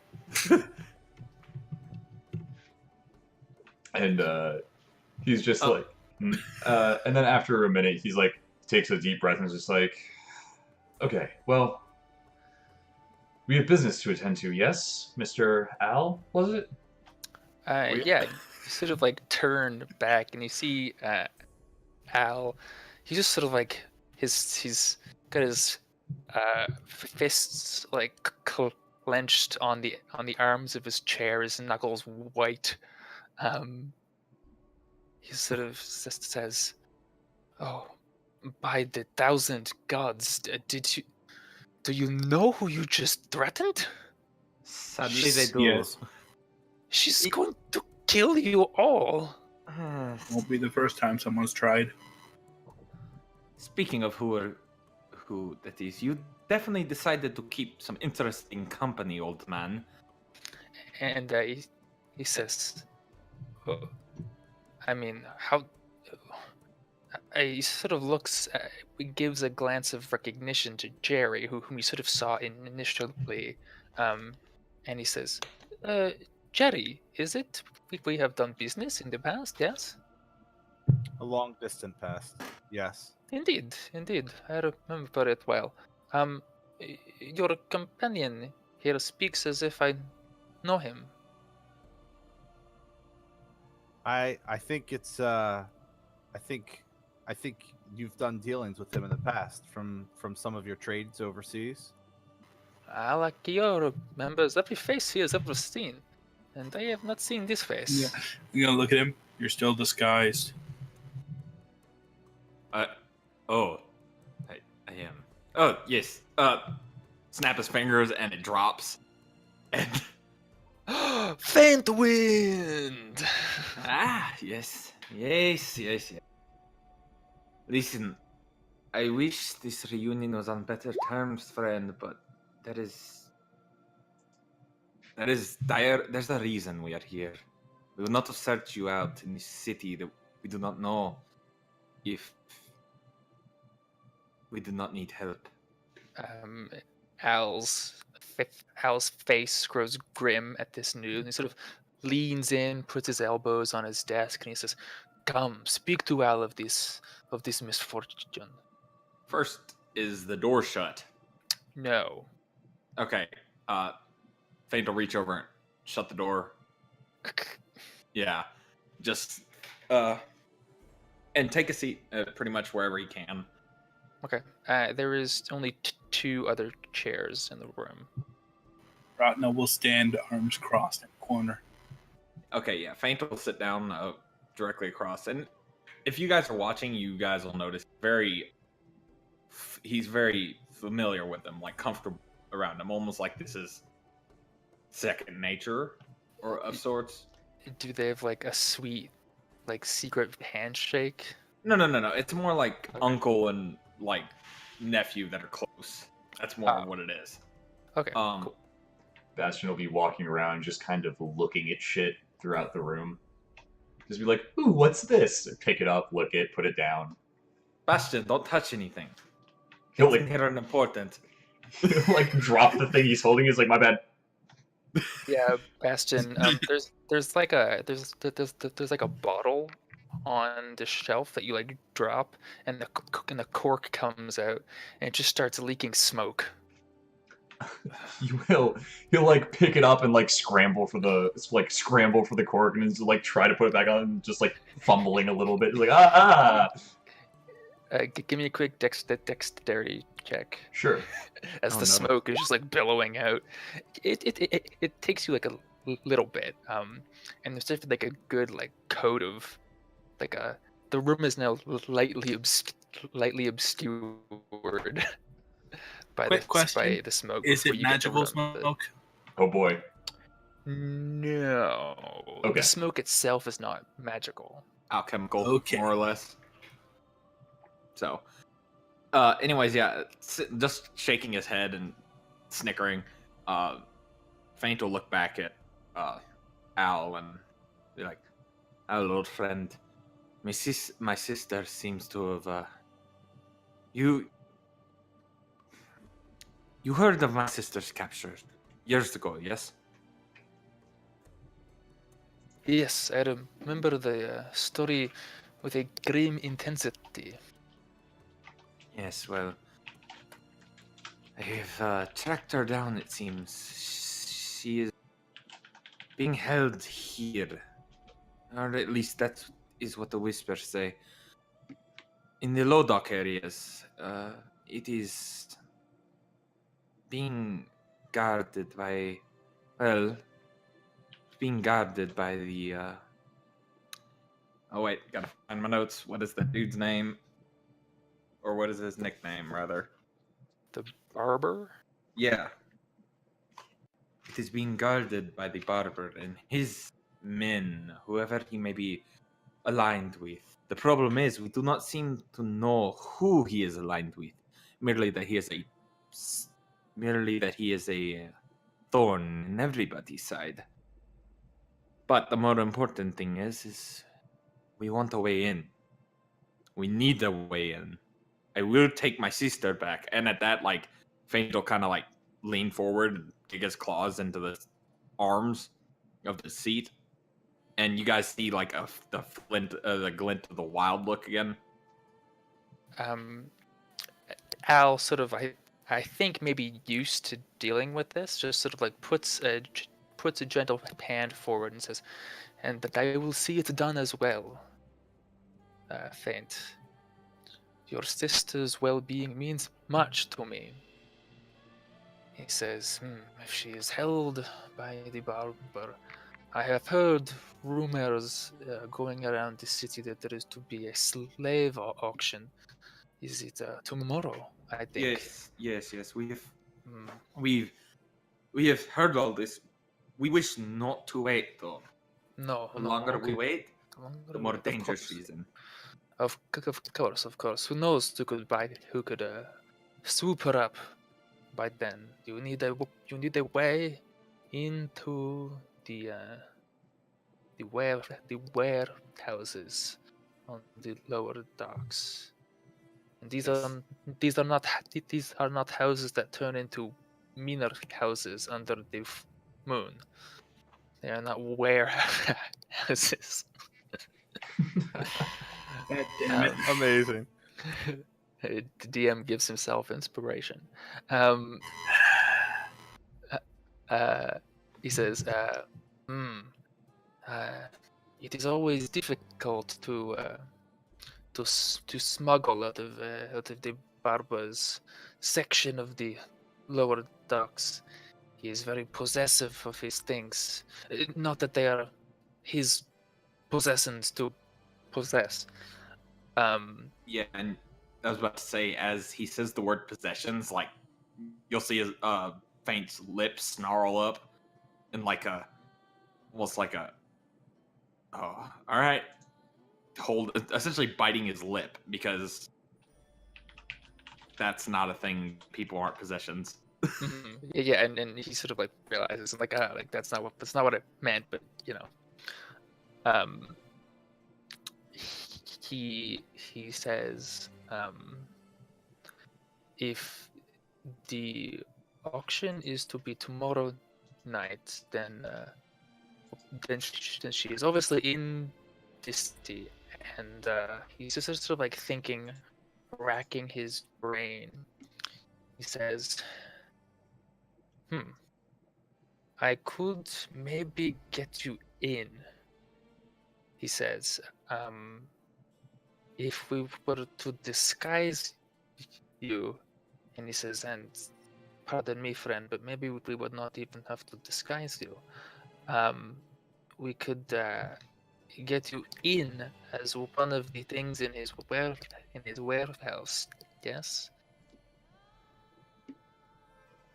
Would it entail chains? He says, if we do it properly, I would think not. Well, we can discuss the specifics, but if I can only imagine his delight if on the eve of his big auction another prize comes knocking at his door. There is nothing that the barber likes more than more prizes. Well, scalps being the one other thing. Tieflings are pretty rare in like a city of Valdore's size. Maybe like 1% of the population would be tieflings. Okay. And I'm gonna walk up. I could most likely go with you as well. And I'll pull back the hood. He says, "Oh, yes, a very fine, strapping specimen your friend is." He's sort of like speaking as a slaver, of course.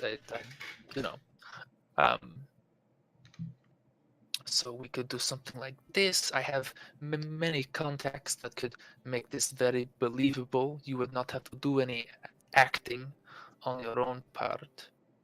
And undoubtedly, he would put you where your sister is. Getting out might be a little more difficult, but... I am... If you would ask me this by myself, I would jump at the chance. And Paint will lean back and kind of like take a few deep breaths. But as it is, I had the choice to make. It is up to them as well whether they are willing to put themselves out like this. Ragna, as much as I appreciate that offer, it would do better to have more people outside of a cage than inside. All right. Let the people in. Out. The question then is how do... That is assuming we're going with this.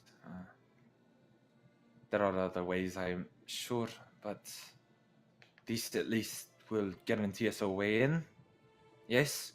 And he'll look back at Al. Al says, on the blood of the Hierophant of that 1,000 gods, I will see it done for you, Faint. Bastion will say, the question is then, how do those of us on the outside get access to those on the inside to let them out?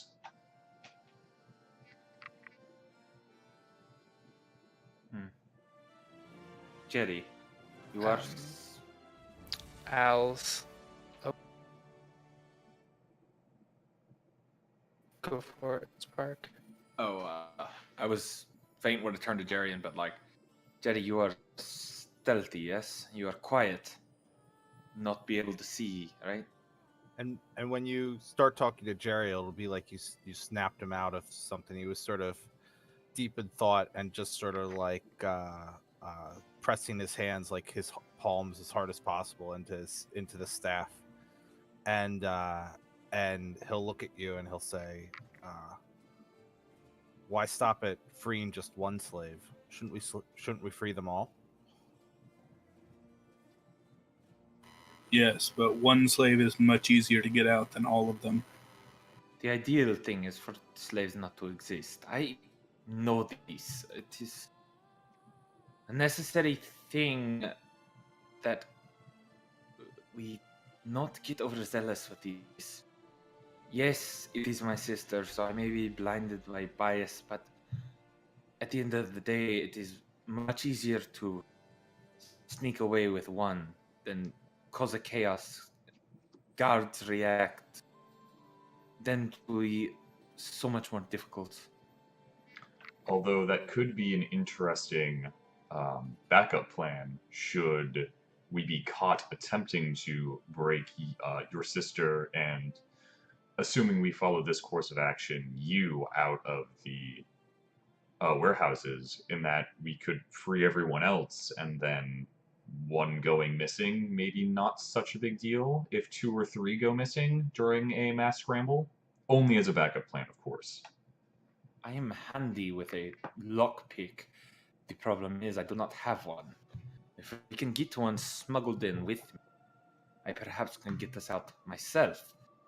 The only problem is, as I would be without weapons other than my own hands, and as sharp as these things are, they are not quite as efficient as my sword or my dagger. When you say smuggle, Al's eyes light up and he says, "Oh, old friend, do you even know me?" He says, "If any equipment you need," he says, make sure it is not a lot. I cannot give you the king's armory, but if you pick a few specific items that you need to be conveniently placed for you, I think this can be done." I don't know what just happened. I don't know if there was a lag or what, but my audio just cut out for like 10 seconds. Interesting. Try I again? heard. Because I heard all the things. The last thing I heard was, "Do you even know me?" And then it ended with, "For you, it can be done," which technically makes sense, but I feel like there's a missing bit. Yeah, so basically he said that smuggling is his game, and that if you pick like a few specific items, maybe like 5 or 5 items or so, he can make sure that they are conveniently placed for you on the inside. Awesome. That'd be amazing. Do I do that now? If we're going with it. He says just like, yeah, if you're going with this plan, like before it starts, make sure that he knows to get the right things to the right people at the right times. So, friends, what say you? Bastion says, "You know what? I'm actually for this plan. I think this could work. My only concern is that I'm not leaving you alone in this. We're going to have to be stationed at least somewhere nearby where we can jump in if something goes wrong. Or perhaps we could be a distraction."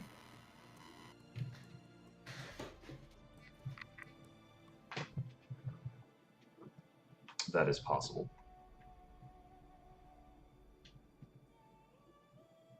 And Rottnest's just gonna get this look in his eye. Al says, he says, "If you are looking to make a big scene, certainly distraction." And then Rottnest's gonna go, "Oh," and he's gonna look at Bastion and just cast this on.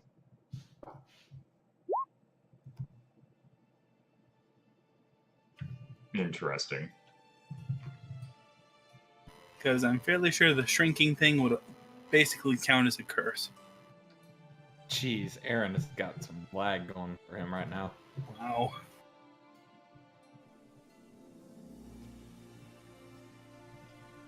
So let's just go ahead and do this in the chat real quick until that kind of levels out.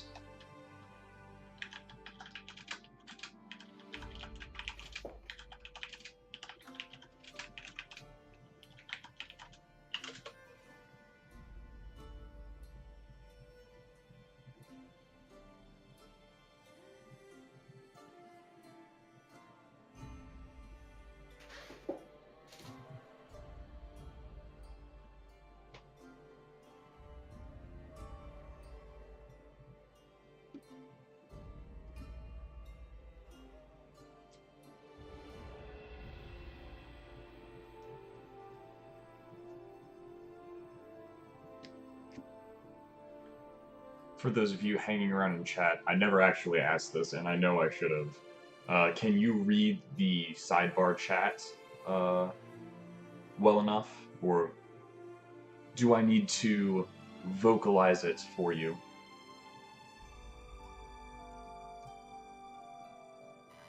Yeah, Ragnar is not smart. I was doing intelligence checks to see whether or not he would realize that he has a spell that does that while he's thinking of what can I do to cause a distraction. Reasonable. God, he's got 13,000. I suppose. I think it's back. I'm back to Yay. Welcome. Hey, is someone else buzzing, by the way, or is that me? I don't hear anything. I believe, Tensure, your mic is getting some static feedback. Okay, I kept... Okay, is that better? Much worse. Yeah, it's worse. Okay, now? Still there. getting the feedback. And now? Still there. Yeah, it's been like all of No. the time. No, still. Yeah, it's Well, then I can't really fix it. yeah. I had a problem with that like a while ago. I found that USB mics fixed it, whereas like a Yeah, I'm using a USB mic. Just 1 second, I like unplug it and replug it in. Sure. But yeah, that I am actually that much shorter makes sense, as it is a condition of the forces of raw primal magic upon me. mm-hmm.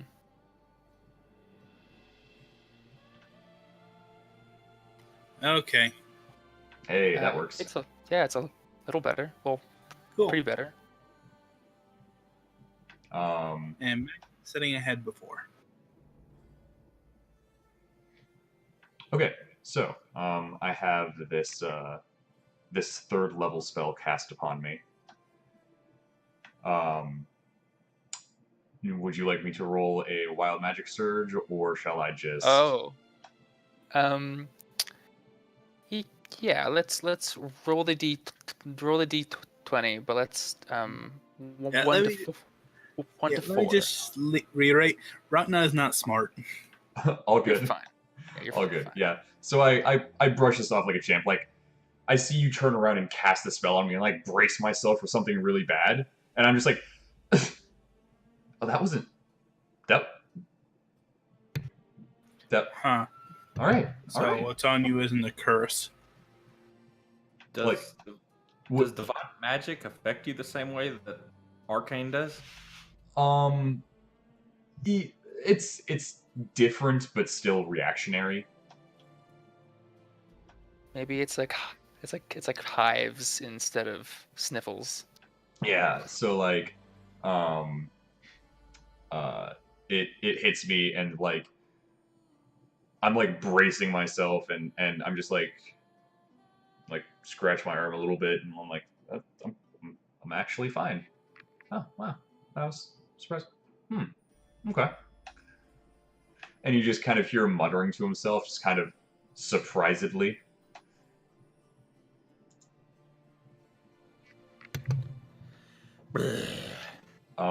Would Bastion know what was cast on him, or would he just feel like this wave of magic come over him?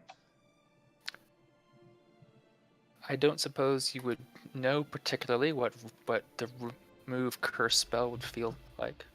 Sure. Though So I did say, it's not a curse on you. that's true. He'd be a little bit confused about that, but more pleasantly surprised that he's not like racked with eczema or something.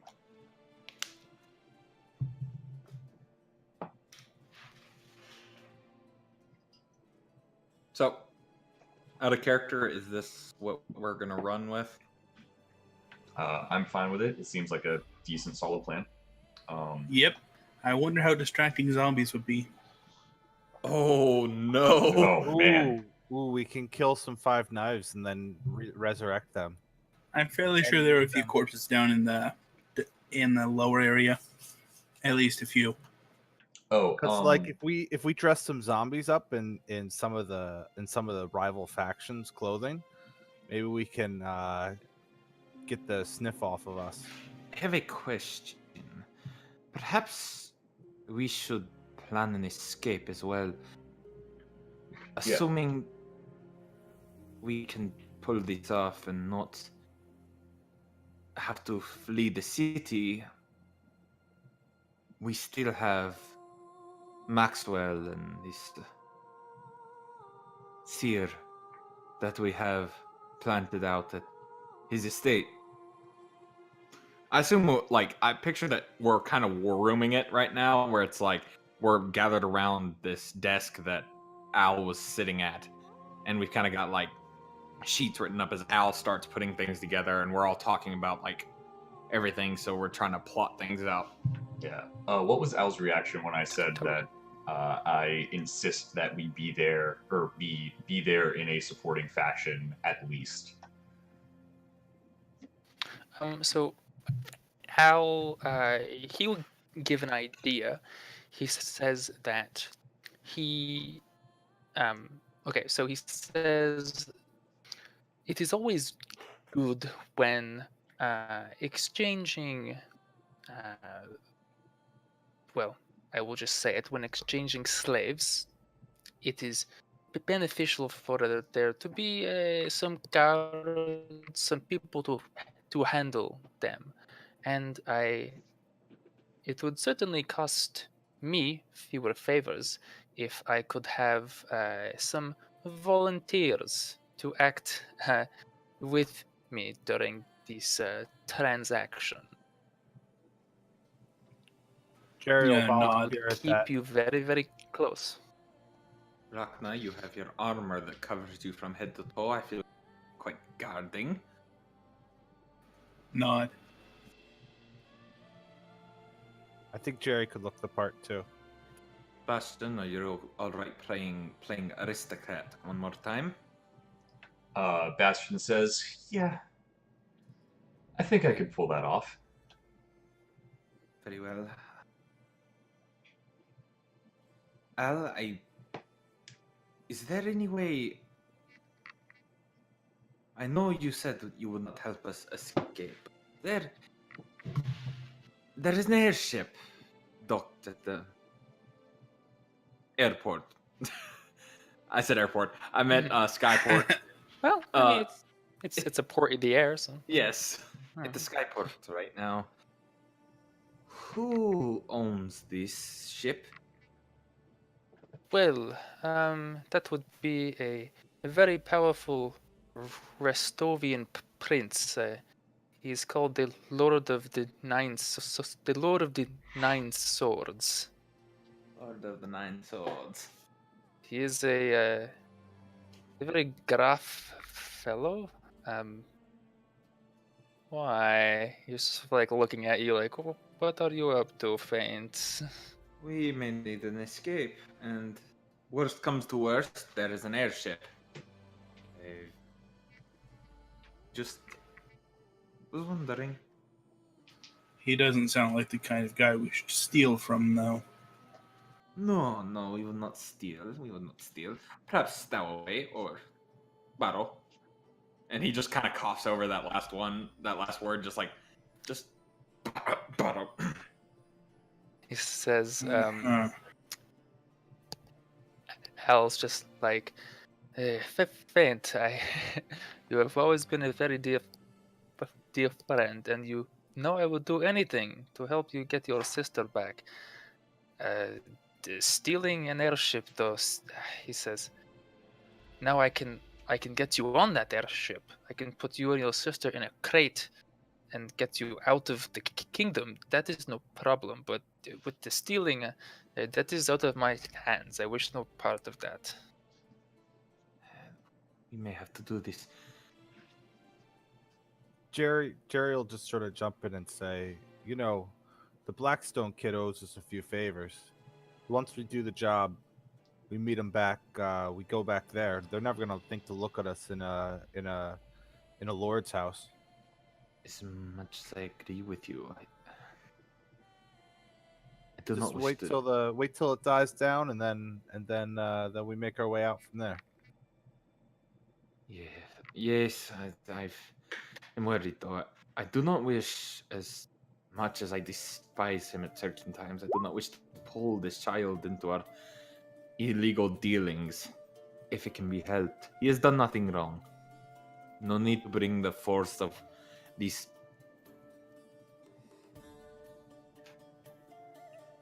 Let the rich snob use his money for good for once. And it's not like it's a permanent solution. This is just... Several mentions. Haven't moved into shipping living things, have you? Sorry, you sort of cut out for a sec. Can you? Several mentions was the first thing I heard. I think I assume you're accusing Al about like like slaving and stuff.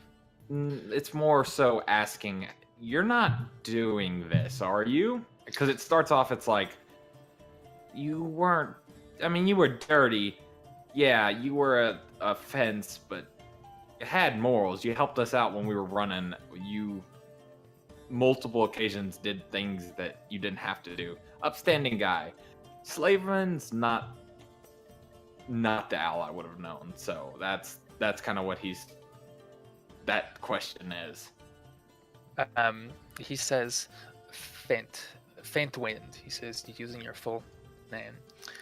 I promise you that I would never debase myself to such activities. But when you are in Rome, you maybe learn how to make a lemonade. You do not make the lemonade, but you are nonetheless still in Rome.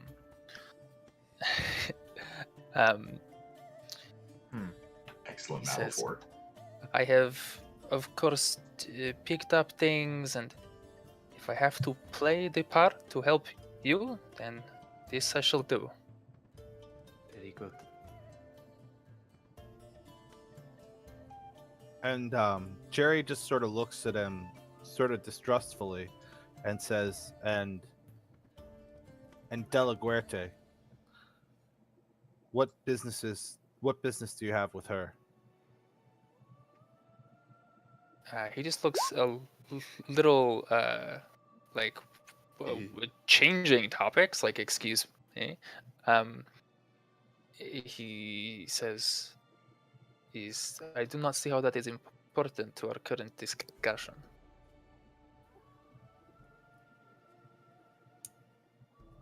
It's a private matter. I need to know what would it cost to know where her base of operations is in the city now. And he just looks at Faint with like a, excuse me, I have to deal with some business sort of like look. Faint shrugs. He doesn't know what this is about. Like, he knows nothing about Jerry's vendetta. He knows that he acted a little weird. By the way, that insight was towards Al whenever he said that last part, which 11, I'm not expecting much.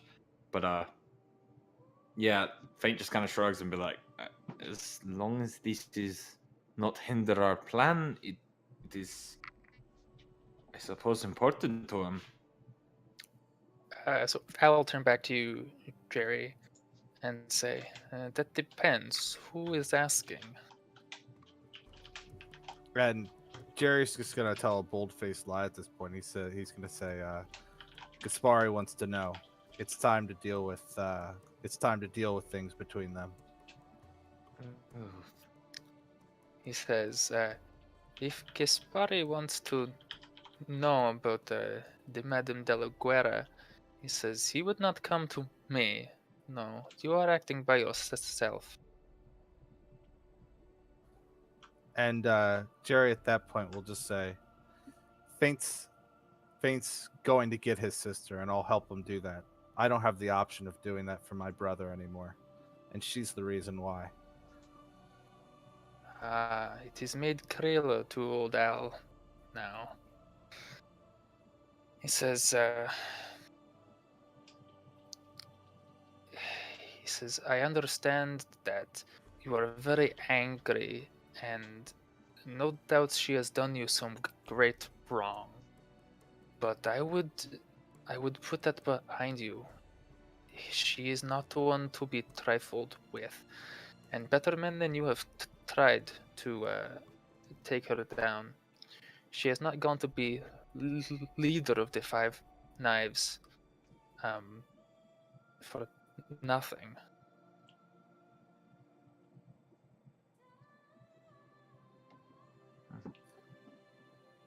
And Jerry will just sort of take the advice and just look him straight in the eye and just say, I just need a place. That's all I need. Whether or not I do anything with that, all I need is a place. He says, I have heard two things, and he says, and this, before I tell you them, you must swear to me on whatever gods you hold dear, that this will not get back to me. You did not hear any of this from me. And he sort of like, he hushes even more than your current conversation. He says, do you promise this? Real quick, before he does that, like, Avara will crawl out of Faint's sleeve, and she has blind sight for 10 feet, so I'm going to post her right by the door and just kind of like make sure there's no one outside as we're speaking at this point. Because at this point, he's kind of picked up this is kind of hush-hush stuff. The other stuff was business. The other stuff was like casual business and like talk. This is stuff that could get someone killed. Is there a window? There is, but it X's out onto a very large drop. Yeah. Still, I'm going to stand next to the window and check to make sure no one's there. I'm not sure I should be doing this, but I'm going to. You sort of like peer out the window, and there doesn't appear to be anyone like cling. There's a bunch of vines and flowers that are sort of growing down this big drop outside. There doesn't appear to be anyone like there. However, Avara, she communicates to you that there is someone on the other side of the door. I'll just look at everyone and I'll like hold my finger up to my lip and strut over to the door. Give me a stealth check. I assume you want to be stealthy about it.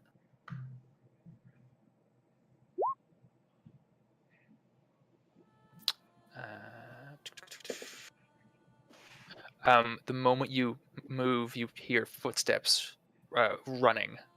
All right, I'll kick in feline agility and chase. Give chase. Okay. By the way, as soon as I hear running, the door is going to slam open.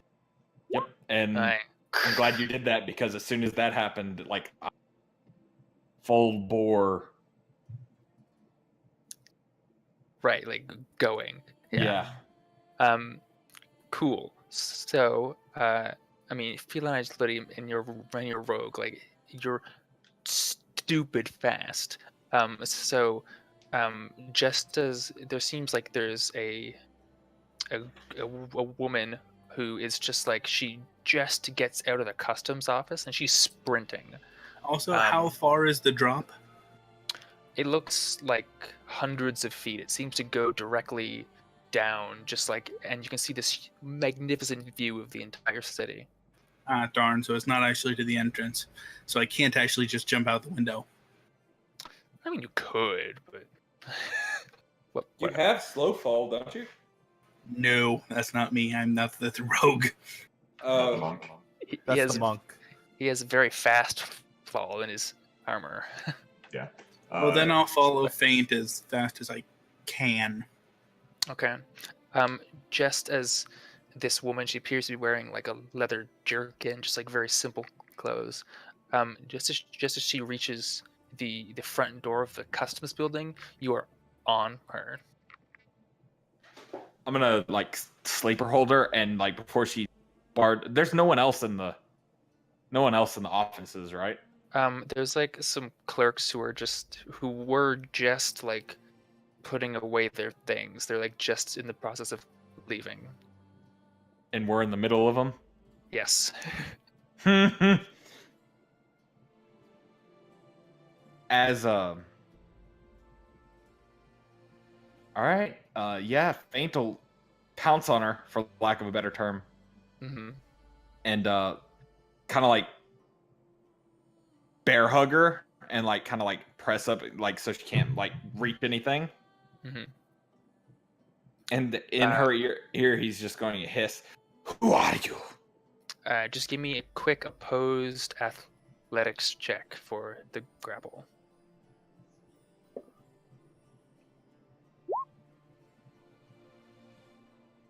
Good roll. Interesting. Okay.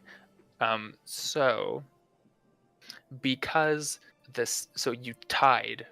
So because so on ties the state stays unchanged. So you grow to grapple her, but she actually just like manages to slip your grasp with like this flick of her wrist, and she moves to like sort of hang a quick left, looking like she wants to sort of like Indiana Jones like swish down that big wall of like flowers and vines. Is there a decent line of sight between the office, or let's say about 30 to 60 feet from the office to where they're at? And am I able to catch up to them before she does this? So Rakna, no, because it took Feint's feline agility, because she had a head start of like a couple seconds. So Feint's you're maybe like halfway between the office and them. So Okay. what I'm imagining is like Al's office, this sort of like extended clerk room, and then the outside.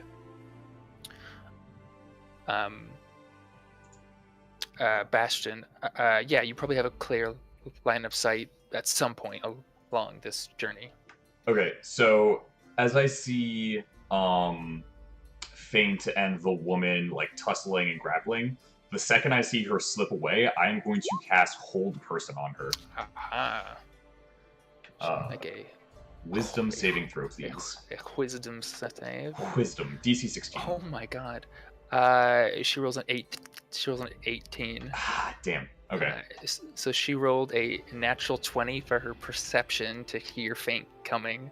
She Wow. rolled a natural 19 to break the grapple, and then a 17 on the die to resist your hold person.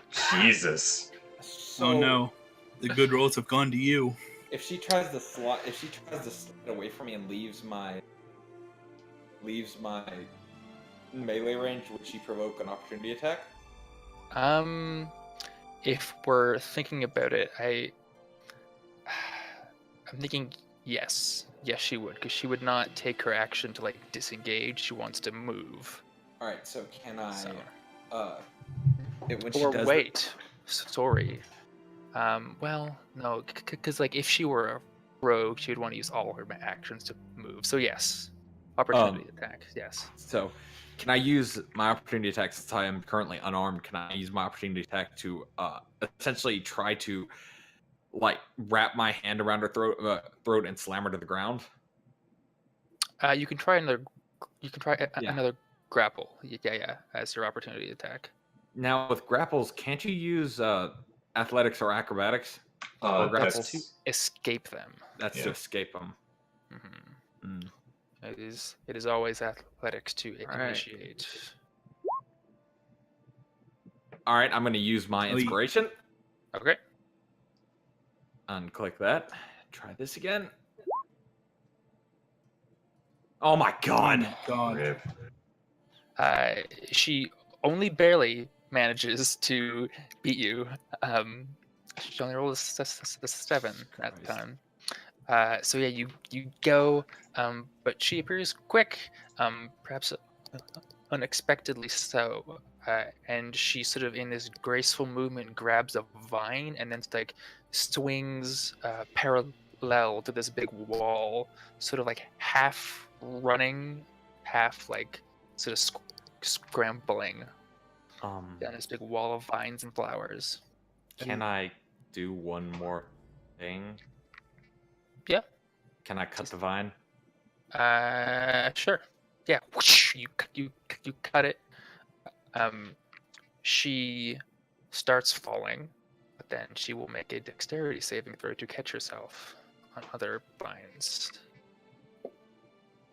Which she rolls a natural 18 for. Oh my god! What is this? I like. So, yeah. He's meant to get away. I will go in full pursuit again. Then I'll chase her all the way through town if I have to. Okay. So was put that on hold for just a quick second. What's the other three of you doing? Am I able to see them at this point? Yes. So if you look out the window, you can like look. No, I was chasing them. Yes.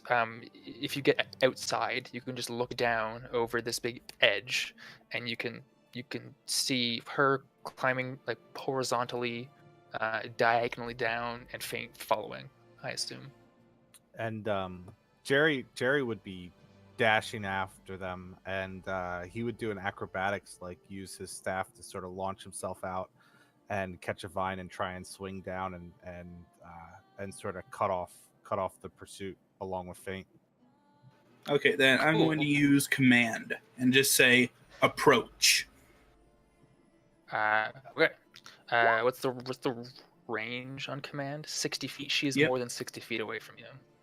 Darn. Sadly. Gravity. And you would know that before you cast the spell. Okay.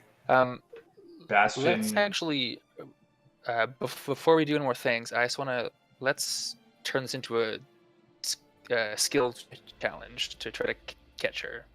Okay. If you're putting 4th edition, yeah. So, in turn order, anyone can, there's no initiative, but let's do like turns. Okay.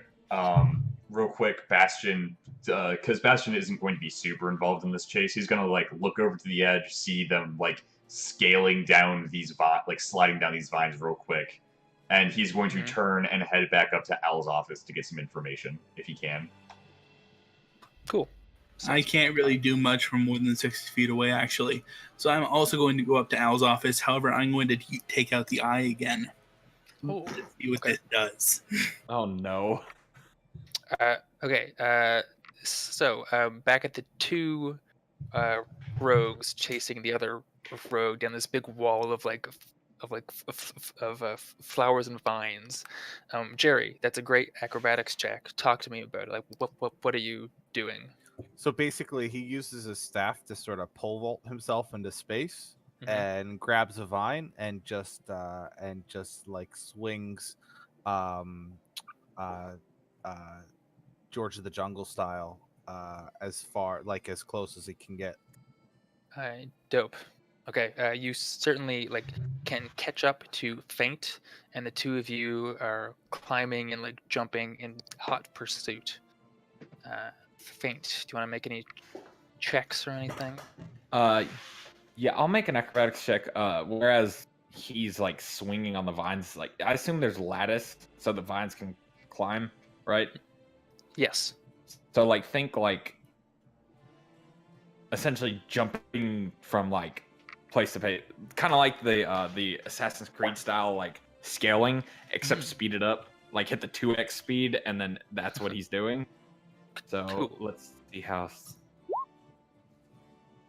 Okay, yeah, we're good. Ooh, yeah, great.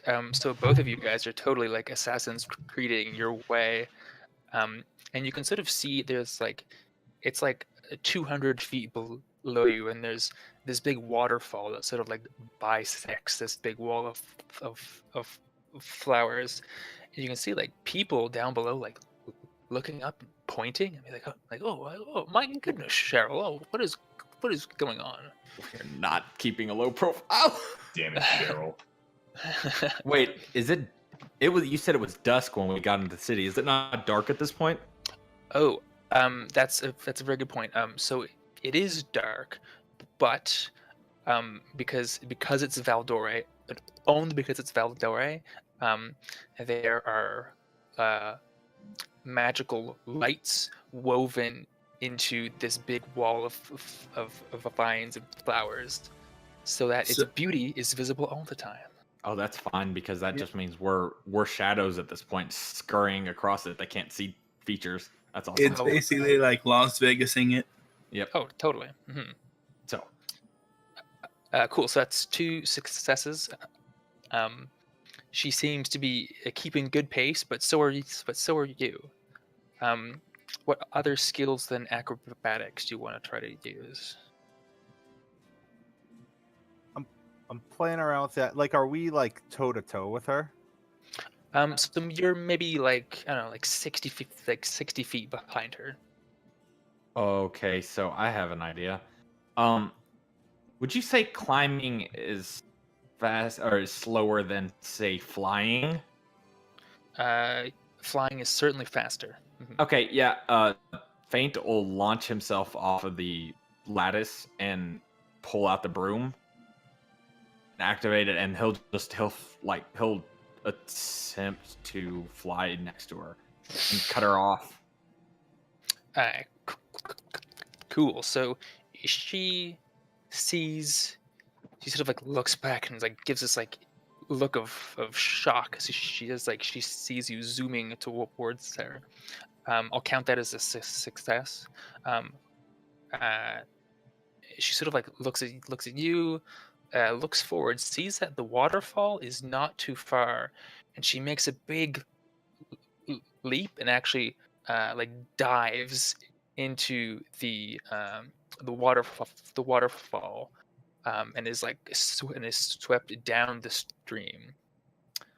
But you see her sort of like bobbing at the bottom moments later. So can I try something Yeah. interesting? Hmm. Do I know what her face looks like? Give me a perception check for when you were seeing her. It's kind of, yeah, you got like a decent halfway average. Like, look at her. Okay. Well, then I'm going to try and basically channel, what is it? Channel Bestow Curse through the eye and aim it at her. Oh, interesting. Okay, Wow, cool. okay. Give me an Arcana check. I am not good at that. Okay then. Oh my god! It goes horribly wrong, and there's this huge surge of like arcane feedback in the room. Bastion, Uh-oh. let's see what happens. Oh boy. Want me to roll? Bye to Faint's long lost friend. Yes, please roll. 15. Yeah, bye, Al.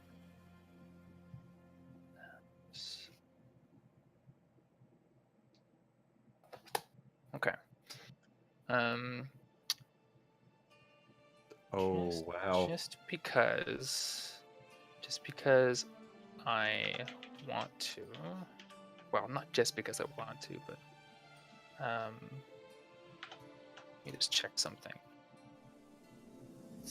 I do not think this is what you think it is, but let me just. Oh god. Is that the sleep spell?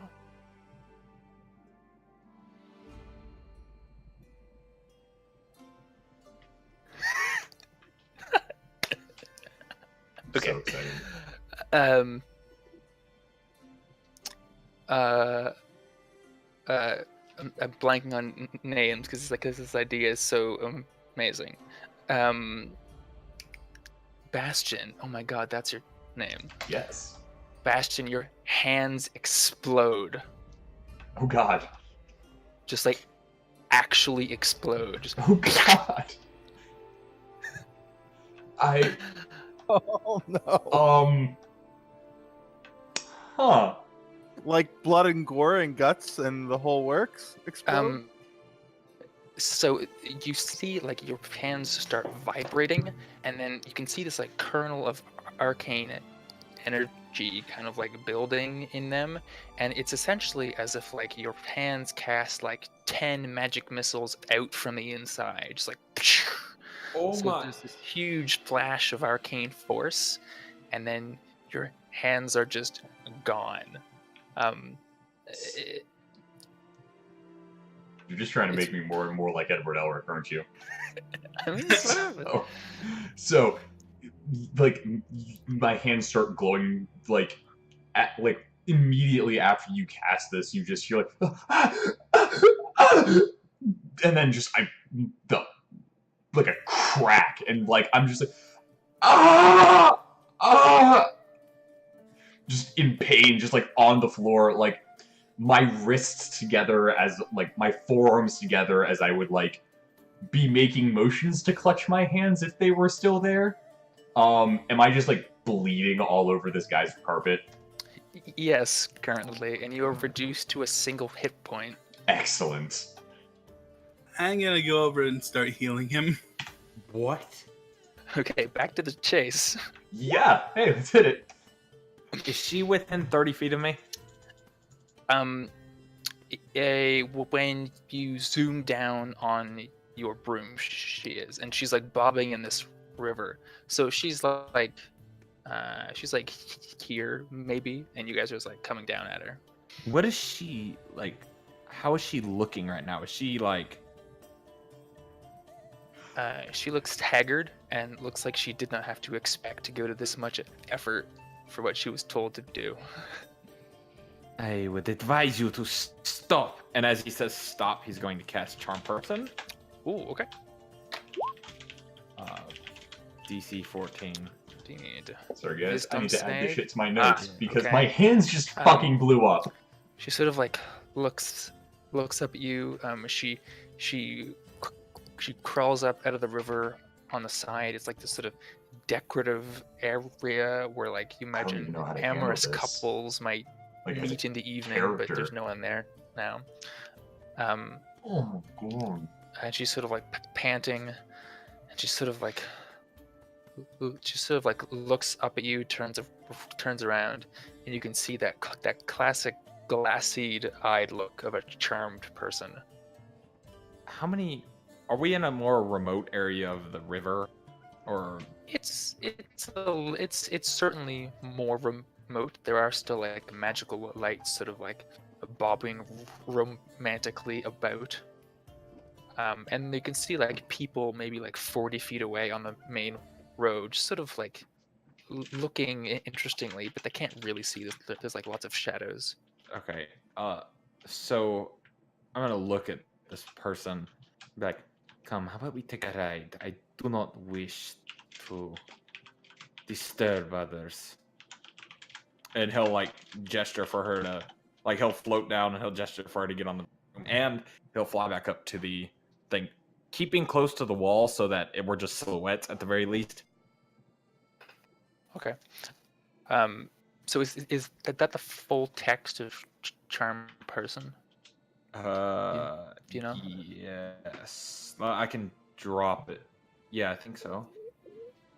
Okay. Just one point, because it just says that they are charmed, right? It's not like they believe all your shit. Well, just because like charm gives you advantage on charisma checks with them. Oh, is that what it does? Yeah, charmed is a condition that. They also view you as an ally, or view Yeah. You use a friend. Yeah. Okay. I'd have to. Right. Okay, so that's in the charmed condition, isn't it? That statement of like them viewing you as a friend. I just want to make sure that I know this shit. I can look it up in the compendium. It's just checks to interact socially. Yeah, let's just check the charm person text. Conditions alter a creature's capabilities a variety of ways, and conditional. A charmed creature can't attack the charmer or target the charmer with harmful abilities or magical effects. The charmer has advantage on any ability check to interact socially with the creature. Right, and all charm person does is impose that. Oh, and the charmed creature regards you as a friendly acquaintance. Yeah. Okay, so that's the sentence I was looking for. I knew there was something like that, 'cause charm person is kind of like a unnecessary. Right. A low charisma character. Yeah, it's. So, yeah, she just sort of looks up and goes, "Oh, yeah, of course I'd love to go for a ride. I mean, that's a really cool. But where did you get that?" It's a long story. Perhaps I shall tell you when we get back to a quieter place. Now, come. And like as he's flying up, he'll like look at Jerry and he'll like widen his eyes and he'll just kind of like head nod. Which I assume Jerry's pretty live, isn't he? Jerry's quite alive. Yeah. No, live. Oh, can I scale the wall back up myself? He sees Faint and the person on the thing, and he'll just turn around and start climbing back up the wall. And he's gonna do it stealthily. He's gonna try and not be seen. Alright, give me a stealth check to do such a thing. Ooh, stealth is one of my good ones. Nope. Yeah, so people can definitely see that there's someone climbing, but it's too far, and you're wearing like dark kind of clothes, so they don't see your face. But yeah, go ahead. I was gonna say as we crest the top of it, Faint will just kind of cast Silent Image. And blows his last spell slot and just kind of make like a light display, kind of like a grand finale thing, and just to hopefully get across the point, or like, hey, we gave you guys a show. We had like wall climbing and flying and diving and all of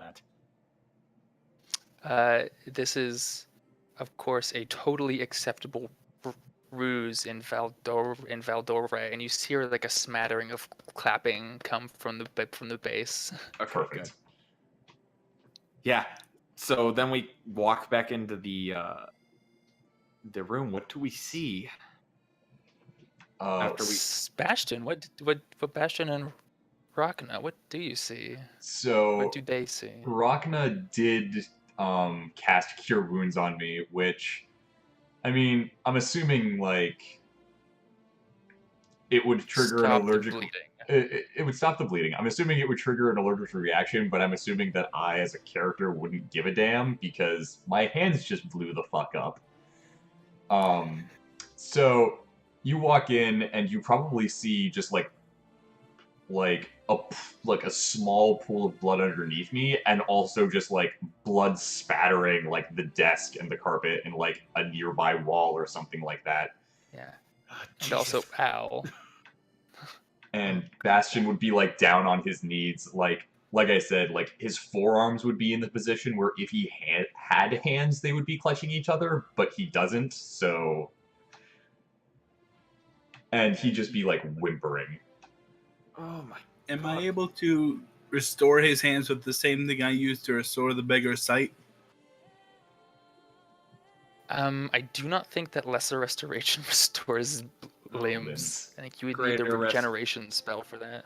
Greater Restoration does it too. I think. Okay. I think it. Is the eye still out on the ground? I'd imagine. Yeah, most likely. I would figure What you the just hell? like dropped it and touched, like healed me immediately. What Yep. in the hell happened here? I tried to God. use the eye, and his hands exploded. God, damn it! And like Faint will just take the edge of his sword and just smash the eye. Aw. This is what happens when you play with things we don't understand. And like he'll flick his sword at, and like just assume it's like viscera just goes everywhere. Your charmed companion goes, why are we with these awful? Why is there blood everywhere? Oh my god, why does that guy have no hands? Shh. And like he'll like Faint will lead her into Al's office and be like, Al, listen, I need you to do me a favor. There is a companion of ours. His name is Blackstone, Maxwell Blackstone. He has an estate here in the city, right? Do you know him? I have heard the name, yes? I need you to get a message to him. Tell him we are in dire straits. We need any medical assistance that we can get ASAP. We need this place locked down. We cannot have anybody else coming in. We cannot have anybody leaving who is already here.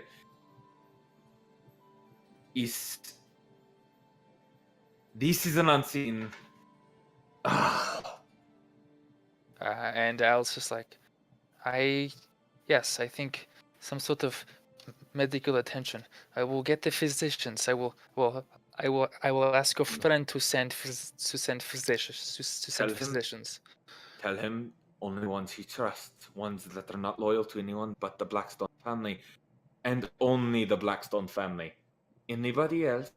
He's like writing all these down, like, And tell him that if we can, bring our guest here. Keep her hidden. writing. Now, my friend in there, and he'll gesture. They're talking away from, like, the person who he just charmed. Like, he led her in there, and then he would have pulled Al out. Okay, cool. My friend in there, I have her charmed. She will remain that way for a little while. But afterwards, she will have known everything. We cannot allow her to escape either. If she has to be tied up, then so be it. But she cannot leave either. We don't know who she works for. It took the act of... Then stop her. Happens. Sorry, I think you sort of cut out for the last Control in a little way bit that of what you're nobody saying. could predict. And now... Sorry, you were sort of cutting out just a little bit during that. Can you back up like a couple Cutting out. sentences? Actually, what I told him was that our friend in there needs to be kept here. Mhm. She's charmed. I told him, like, I have her charmed. She will be uncharmed in a matter of less than an hour, Mhm. and that things have gone awry very quickly, and we need to get things back on track in as least of disruptive way as possible.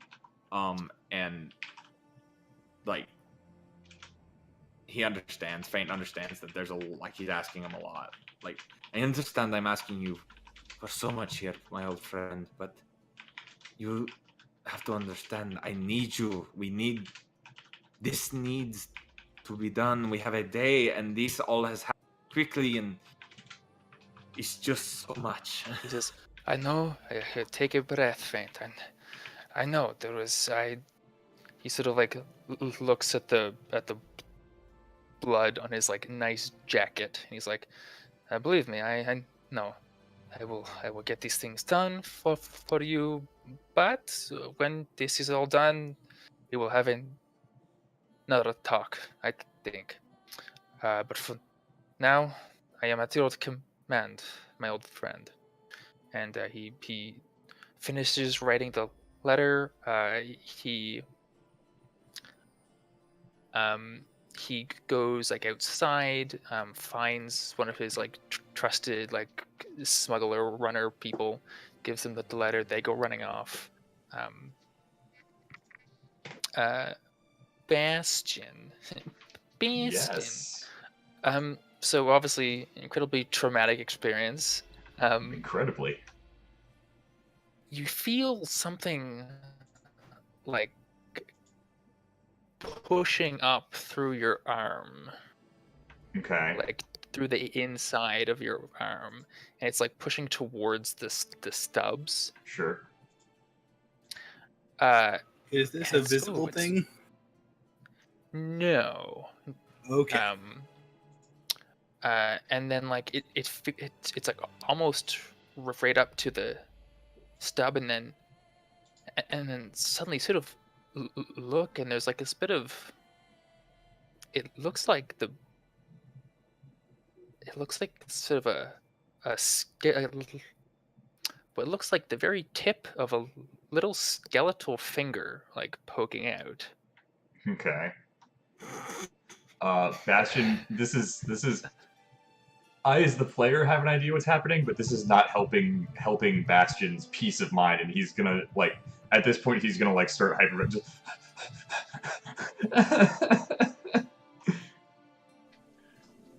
And it's the same with the other hand too, almost like in tandem. There's this little eighth of an inch of just like this little like bony protrusion just at the top. Sure. I have absolutely no idea what's happening, but I am still healing. The healing magic certainly like restores your hit points. Right.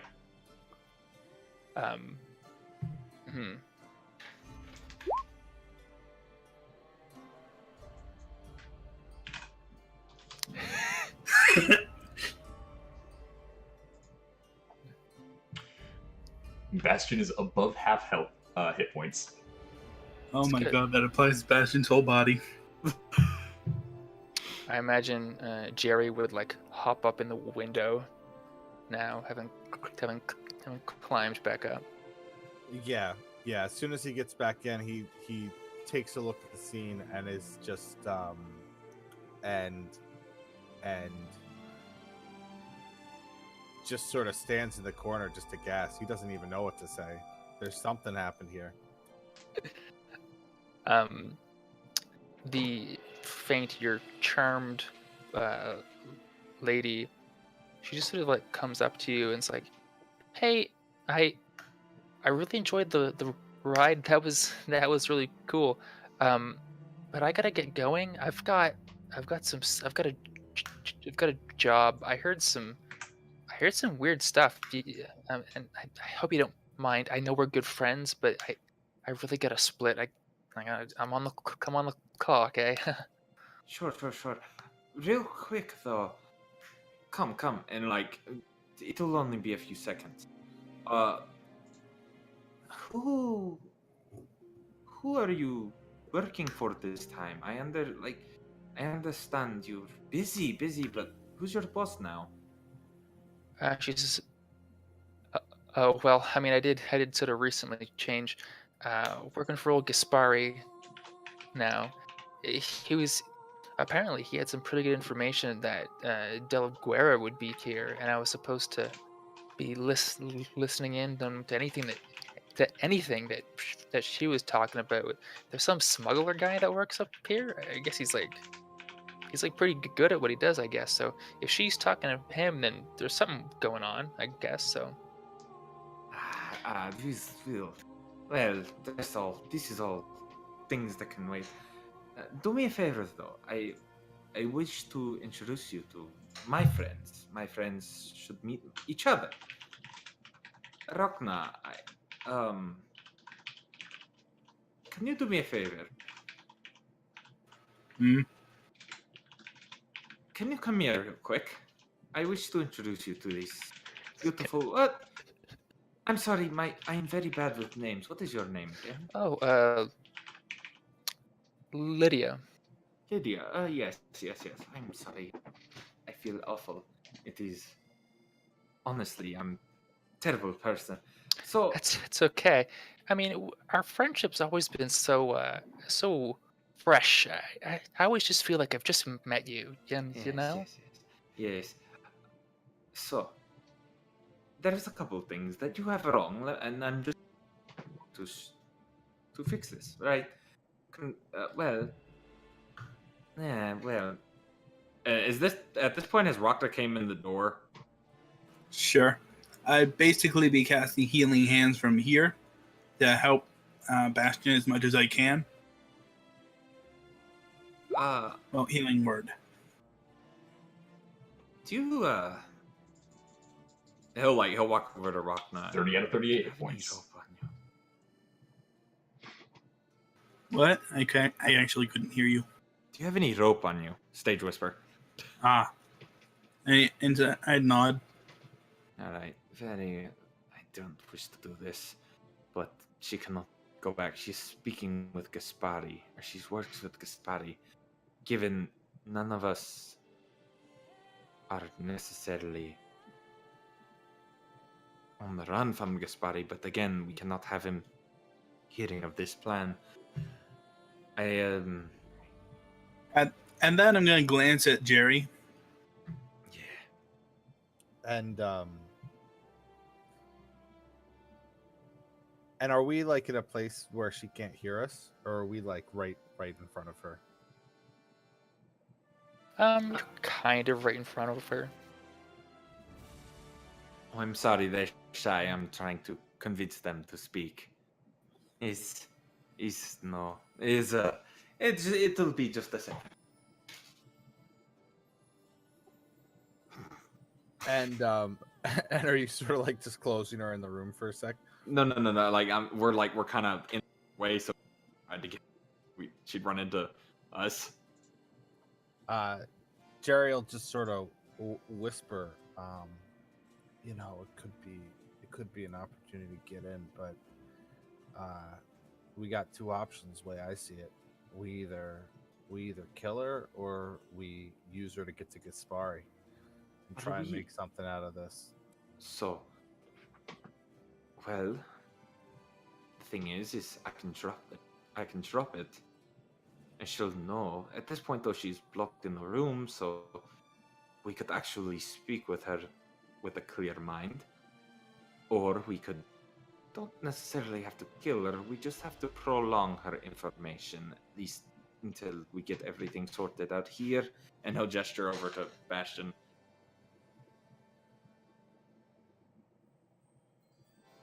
Of course, you're correct. We could let her go, and we could use it to our advantage.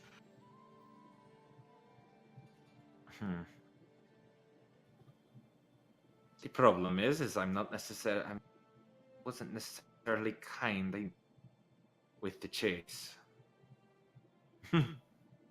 I mean, she won't lose her memory, will she? No. If anything, it'll be clarified and know that I've been spewing bullshit to her for the last 10 minutes. Jerry will just sigh and say, well, I know what I would have done 3 years ago. Now, I'm not so sure what is the right thing to do anymore. I'm not opposed to letting her go. I don't wish to kill people who don't necessarily deserve it. And how old what does this woman look like? So she is of slim build. She has blonde hair that is currently tied back in a ponytail. She has sort of like defined features.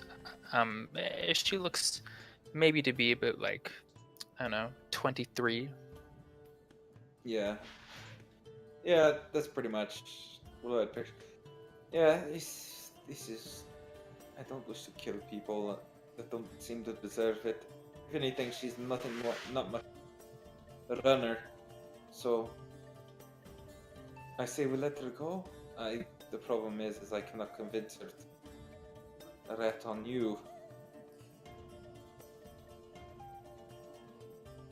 By the way, as they're doing this, I'm just gonna go back to Bastion because I'm gonna let them sort out. Okay. Uh, Jerry will go just say ahead, to Fane, go ahead. let's send her back with a message then to Gaspari. All right. Well, I'll tell you what. If the spell wears off, she'll be angry for being charmed. Regardless, might as well let her be angry here to where we can explain it away at the very least. So, should I drop it? Oh, I say just drop it now. We'll talk to her to clear mind and send her on her way. First, make sure all the exits are closed and locked. we're standing in the door, aren't we? And I think Al did close and lock everything, right? Yeah. The customs office is like officially closed, or so everyone's left except you guys. All the windows are closed. The doors, locked and stuff. Yeah. Okay, so as long as everything's locked up, Faint will drop the charm person. The glassy haze leaves her eyes, and she immediately sort of whips her head around. She has a small dagger she draws and sort of backs into the corner. She Faint will says, "Who raise sent? his hand. Who sent you?" Nobody sent us. We're freelance agents for all the good that does. We are actually freelance isn't the proper word. And Faint will shift over his shoulder strap and show her the brand. I'm a guild member from overseas. On a trip, honestly. You just happen to hear plans to deal with some of my own personal issues here. I got defensive. I chased. We don't know anything of this De La Guerra other than she was here. But she's not now. So she says, "Damn, I was late."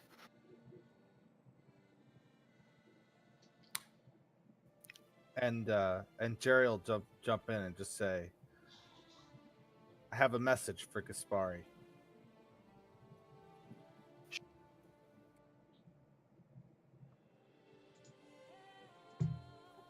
You can tell him that we're here working against common enemies. And even though we're not friends, we are still working against common enemies. If he wants to parlay, I'm sure he can find us.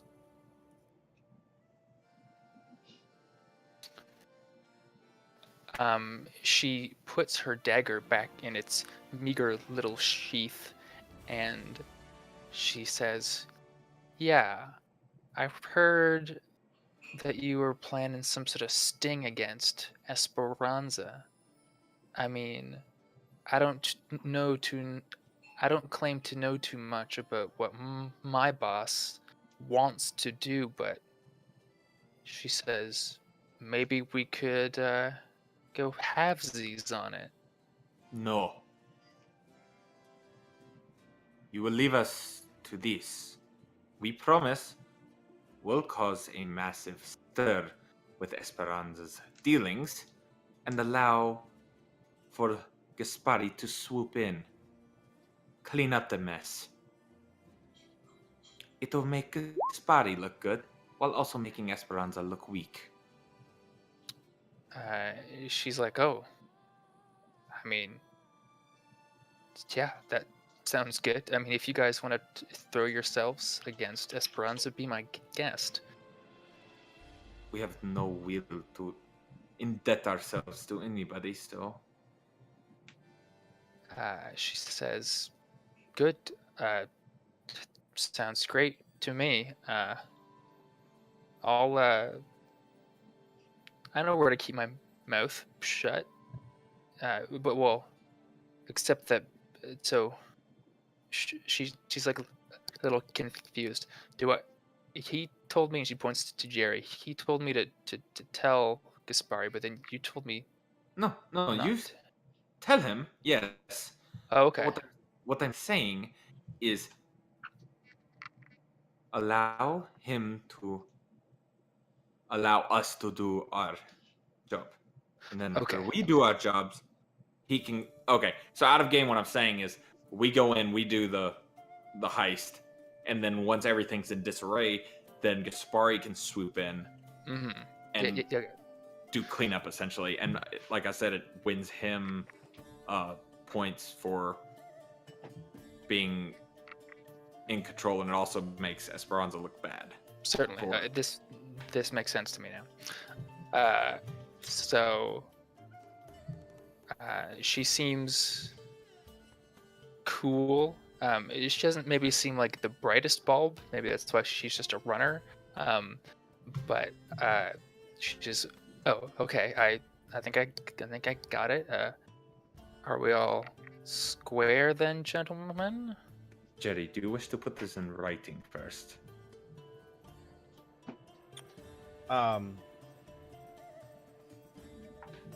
Jerry will say, no offense, but I'd rather the words be from us directly. And so yeah, Jerry will get out a pen and paper, and he'll write out a little note to the effect of sort of the plan that we're doing. Okay. How do you sign it? I'll just sign it, an old friend. Okay. She'll take the letter and move to leave, just like tentatively, being like, they're gonna stab me? They're gonna stab me now, I bet. No? Okay. And she's just like sort of testing it as she gets further and further away.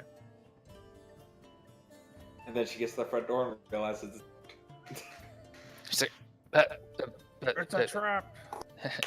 she's like, oh, it's locked. She just like turns around embarrassed. Like, do any of you have the key?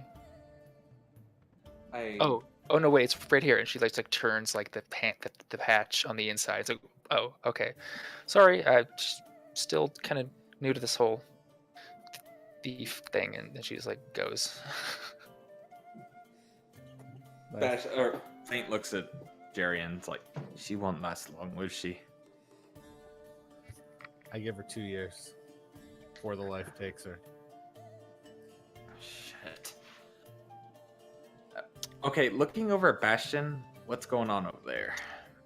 Yeah. So, Yeah. Sorry, Bastion. Do you want to say something? Sure. At this point, I'm pretty sure Bastion like has stopped like sobbing on the floor and is now like leaning up against a wall, like seated, leaning up against the wall, and he's just kind of staring at the stumps of his hands, just like that, like 1,000-yard stare. That's just like nothing's penetrating, like the small little world that he's created. So that's where Bastion's at right now. Bastion, you can see that feeling of like stuff coming up through your forearms is still happening, and now you can see that there on each stub there are 3 little like tiny nubs of bone. The middle one being like a little taller than the other 2. All right, cool. Still not great for Bastion's chill, but he is coping.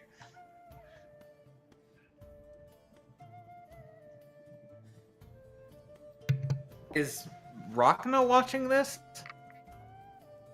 Yep, he is basically trying to make sure that nothing bad happens anymore. Bastion is just like massively wide-eyed, like he's shaking a little bit, but that's partially actual shock and partially just like him like trying to come to terms with that he's literally regrowing hands, and he's not sure if he's okay with that on like a physiological level, like that the fact that like that thing can even exist. He's partially having a physical crisis and partially having an existential crisis all at the same time. And I think that might be a good point to call it on tonight.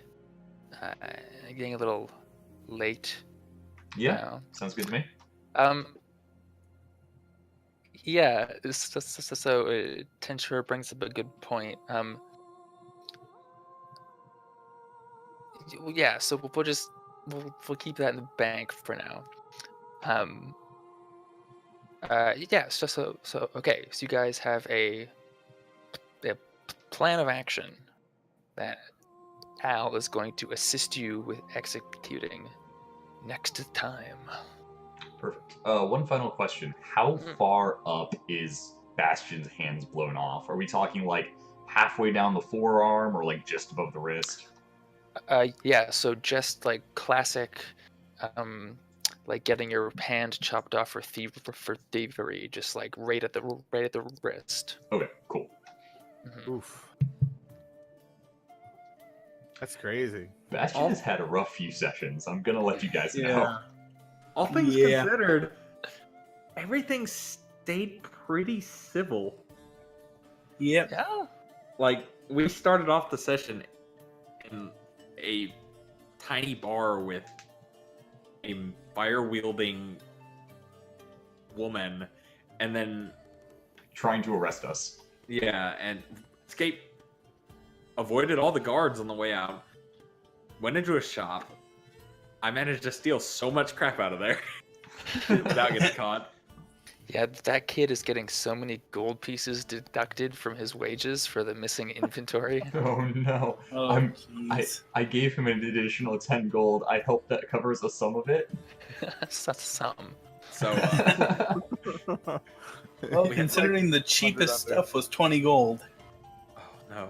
That kid's gonna turn to a life of crime now to make up the difference. It's sort of the spin-off series. I'm just We'll see him at enabling. Gasparis. It's like, and then like you guys had the standoff sort of at the gates for like half a second, and then you get in, and the first thing we see is the woman who was responsible for killing Jerry's brother, and there's a push, and it's just, I'm like, oh, we're gonna fight, we're right here, and then the hands, and then the everything went Yeah, so This well. entire session was, we're gonna throw down. No, we're not. Oh, thank God. Yeah, right Well, on the edge of insanity. I mean, Valdoria is not necessarily a city where retribution is taken out in the open. Let's just put it that way. It was about to be.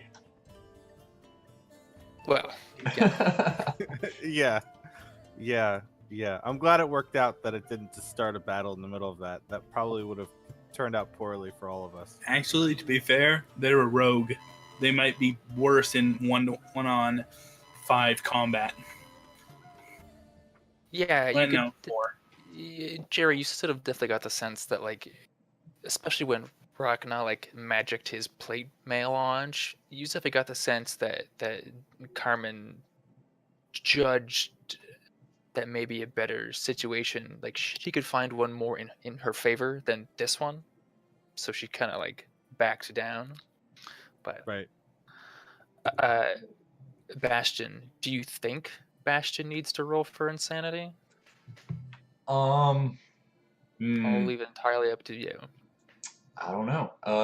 That all depends on how you would handle sanity checks.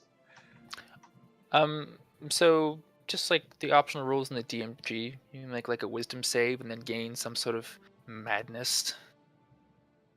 I think it'd probably start off as temporary madness. At the very Yeah, least. yeah, Yeah. be like the Yep. be like And the then it short just term madness. changes to long-term madness if you fail again, and then permanent if you fail one more time, I believe. See, this Yeah, is perfect something like because he has a wisdom of 0. Let's go. Oh, okay. All right, that's. Oh yeah, Oh. okay, you were. Okay, cool. So I will recover from this. Yeah. Mhm. Good. This too shall pass. Just got to get over the initial shock of having my fucking hands blown off. This time. I lost my eye. All I caused was like you to go Super Saiyan and vomit up pink bubbles. I may have become the sun for a few minutes or for a minute or Yeah. so. You didn't take any physical damage from my mage hand up your nose, but like you just. My height was damaged. Well, yeah. Can't ride the rides at the fair anymore. So, just so you know, you rolled first on the regular wild magic table, and it was like if you were in combat, it would have been a fine option. It was like regenerate 5 hit points every round. Oh, that's good. But I was like, no, that's not fun for right now. So I've got a table of 10,000 Oh wild my magic God. effects. Oh yeah, I found that online too. That's awesome. Yeah, so that was that roll. So I rolled a 2066. All right. And 2066 is the caster's hands explode. Jesus. All right, I'm in. I'm down. Jeez. Oh, that's awesome. Oh man. Oh, this is a really good session, guys. I'm about Yeah. to turn off the stream. So, thank you for DMing. Thanks for playing, guys. Yeah, thanks for playing. Oh yeah, it was fun this time. It's really fun. I always look forward to these games. Mhm. Definitely. Yeah, same here. We shall continue our various vendettas in Valdore next time. Yep. So is everyone okay for next week, or is it the week after?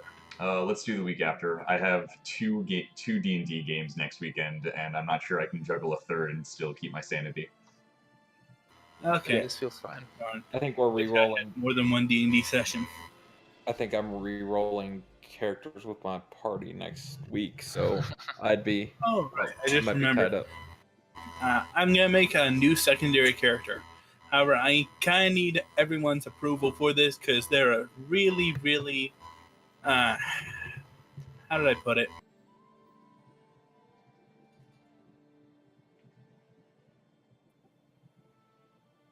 Oh, your mic just cut out. No, I'm trying to find it. Trying to find the word for it. Really prideful and cocky paladin. Oh, I'm cool with that. That's fine. That's just paladins. Yeah, I was Yeah. about to say, are you playing? Wait, are you playing like a uptight paladin or like the jock paladin, like takes what he wants kind of paladin? Well, he's lawful evil, I'm and down he for that. has zero mercy for anything. Awesome. That's cool. I mean, that at the end of the day, it's up to the discretion of the GM, but Yeah, yeah. And his whole thing is, I'm better than everyone else, and I want everyone to know it. I think we are all good enough role players to be able to like actually role play that how our characters would actually role play it. Yeah, that's the problem, because I'm not sure how well he'd interact with, like, Feint. That's Well, true. I'm having issues with Feint because me as a person, like I want to interact with people, but Feint's technically a low charisma character, Yeah. and I can't play that right. So I've been having issues with that. So I've been trying to just rather stay silent. But being as this is a whole situation where this is Feint's character, like this is one of the Feint's backstory characters. I don't know, like I've been having this issue for a few sessions where I can't role play properly outside of I'm going to get my sister back. Otherwise, Yeah. I don't know what I'm gonna do. I'm gonna need a secondary character anyways. Yeah, because I'm not sure what will happen when Feint does get his sister back. Like, are they just going to go back home together?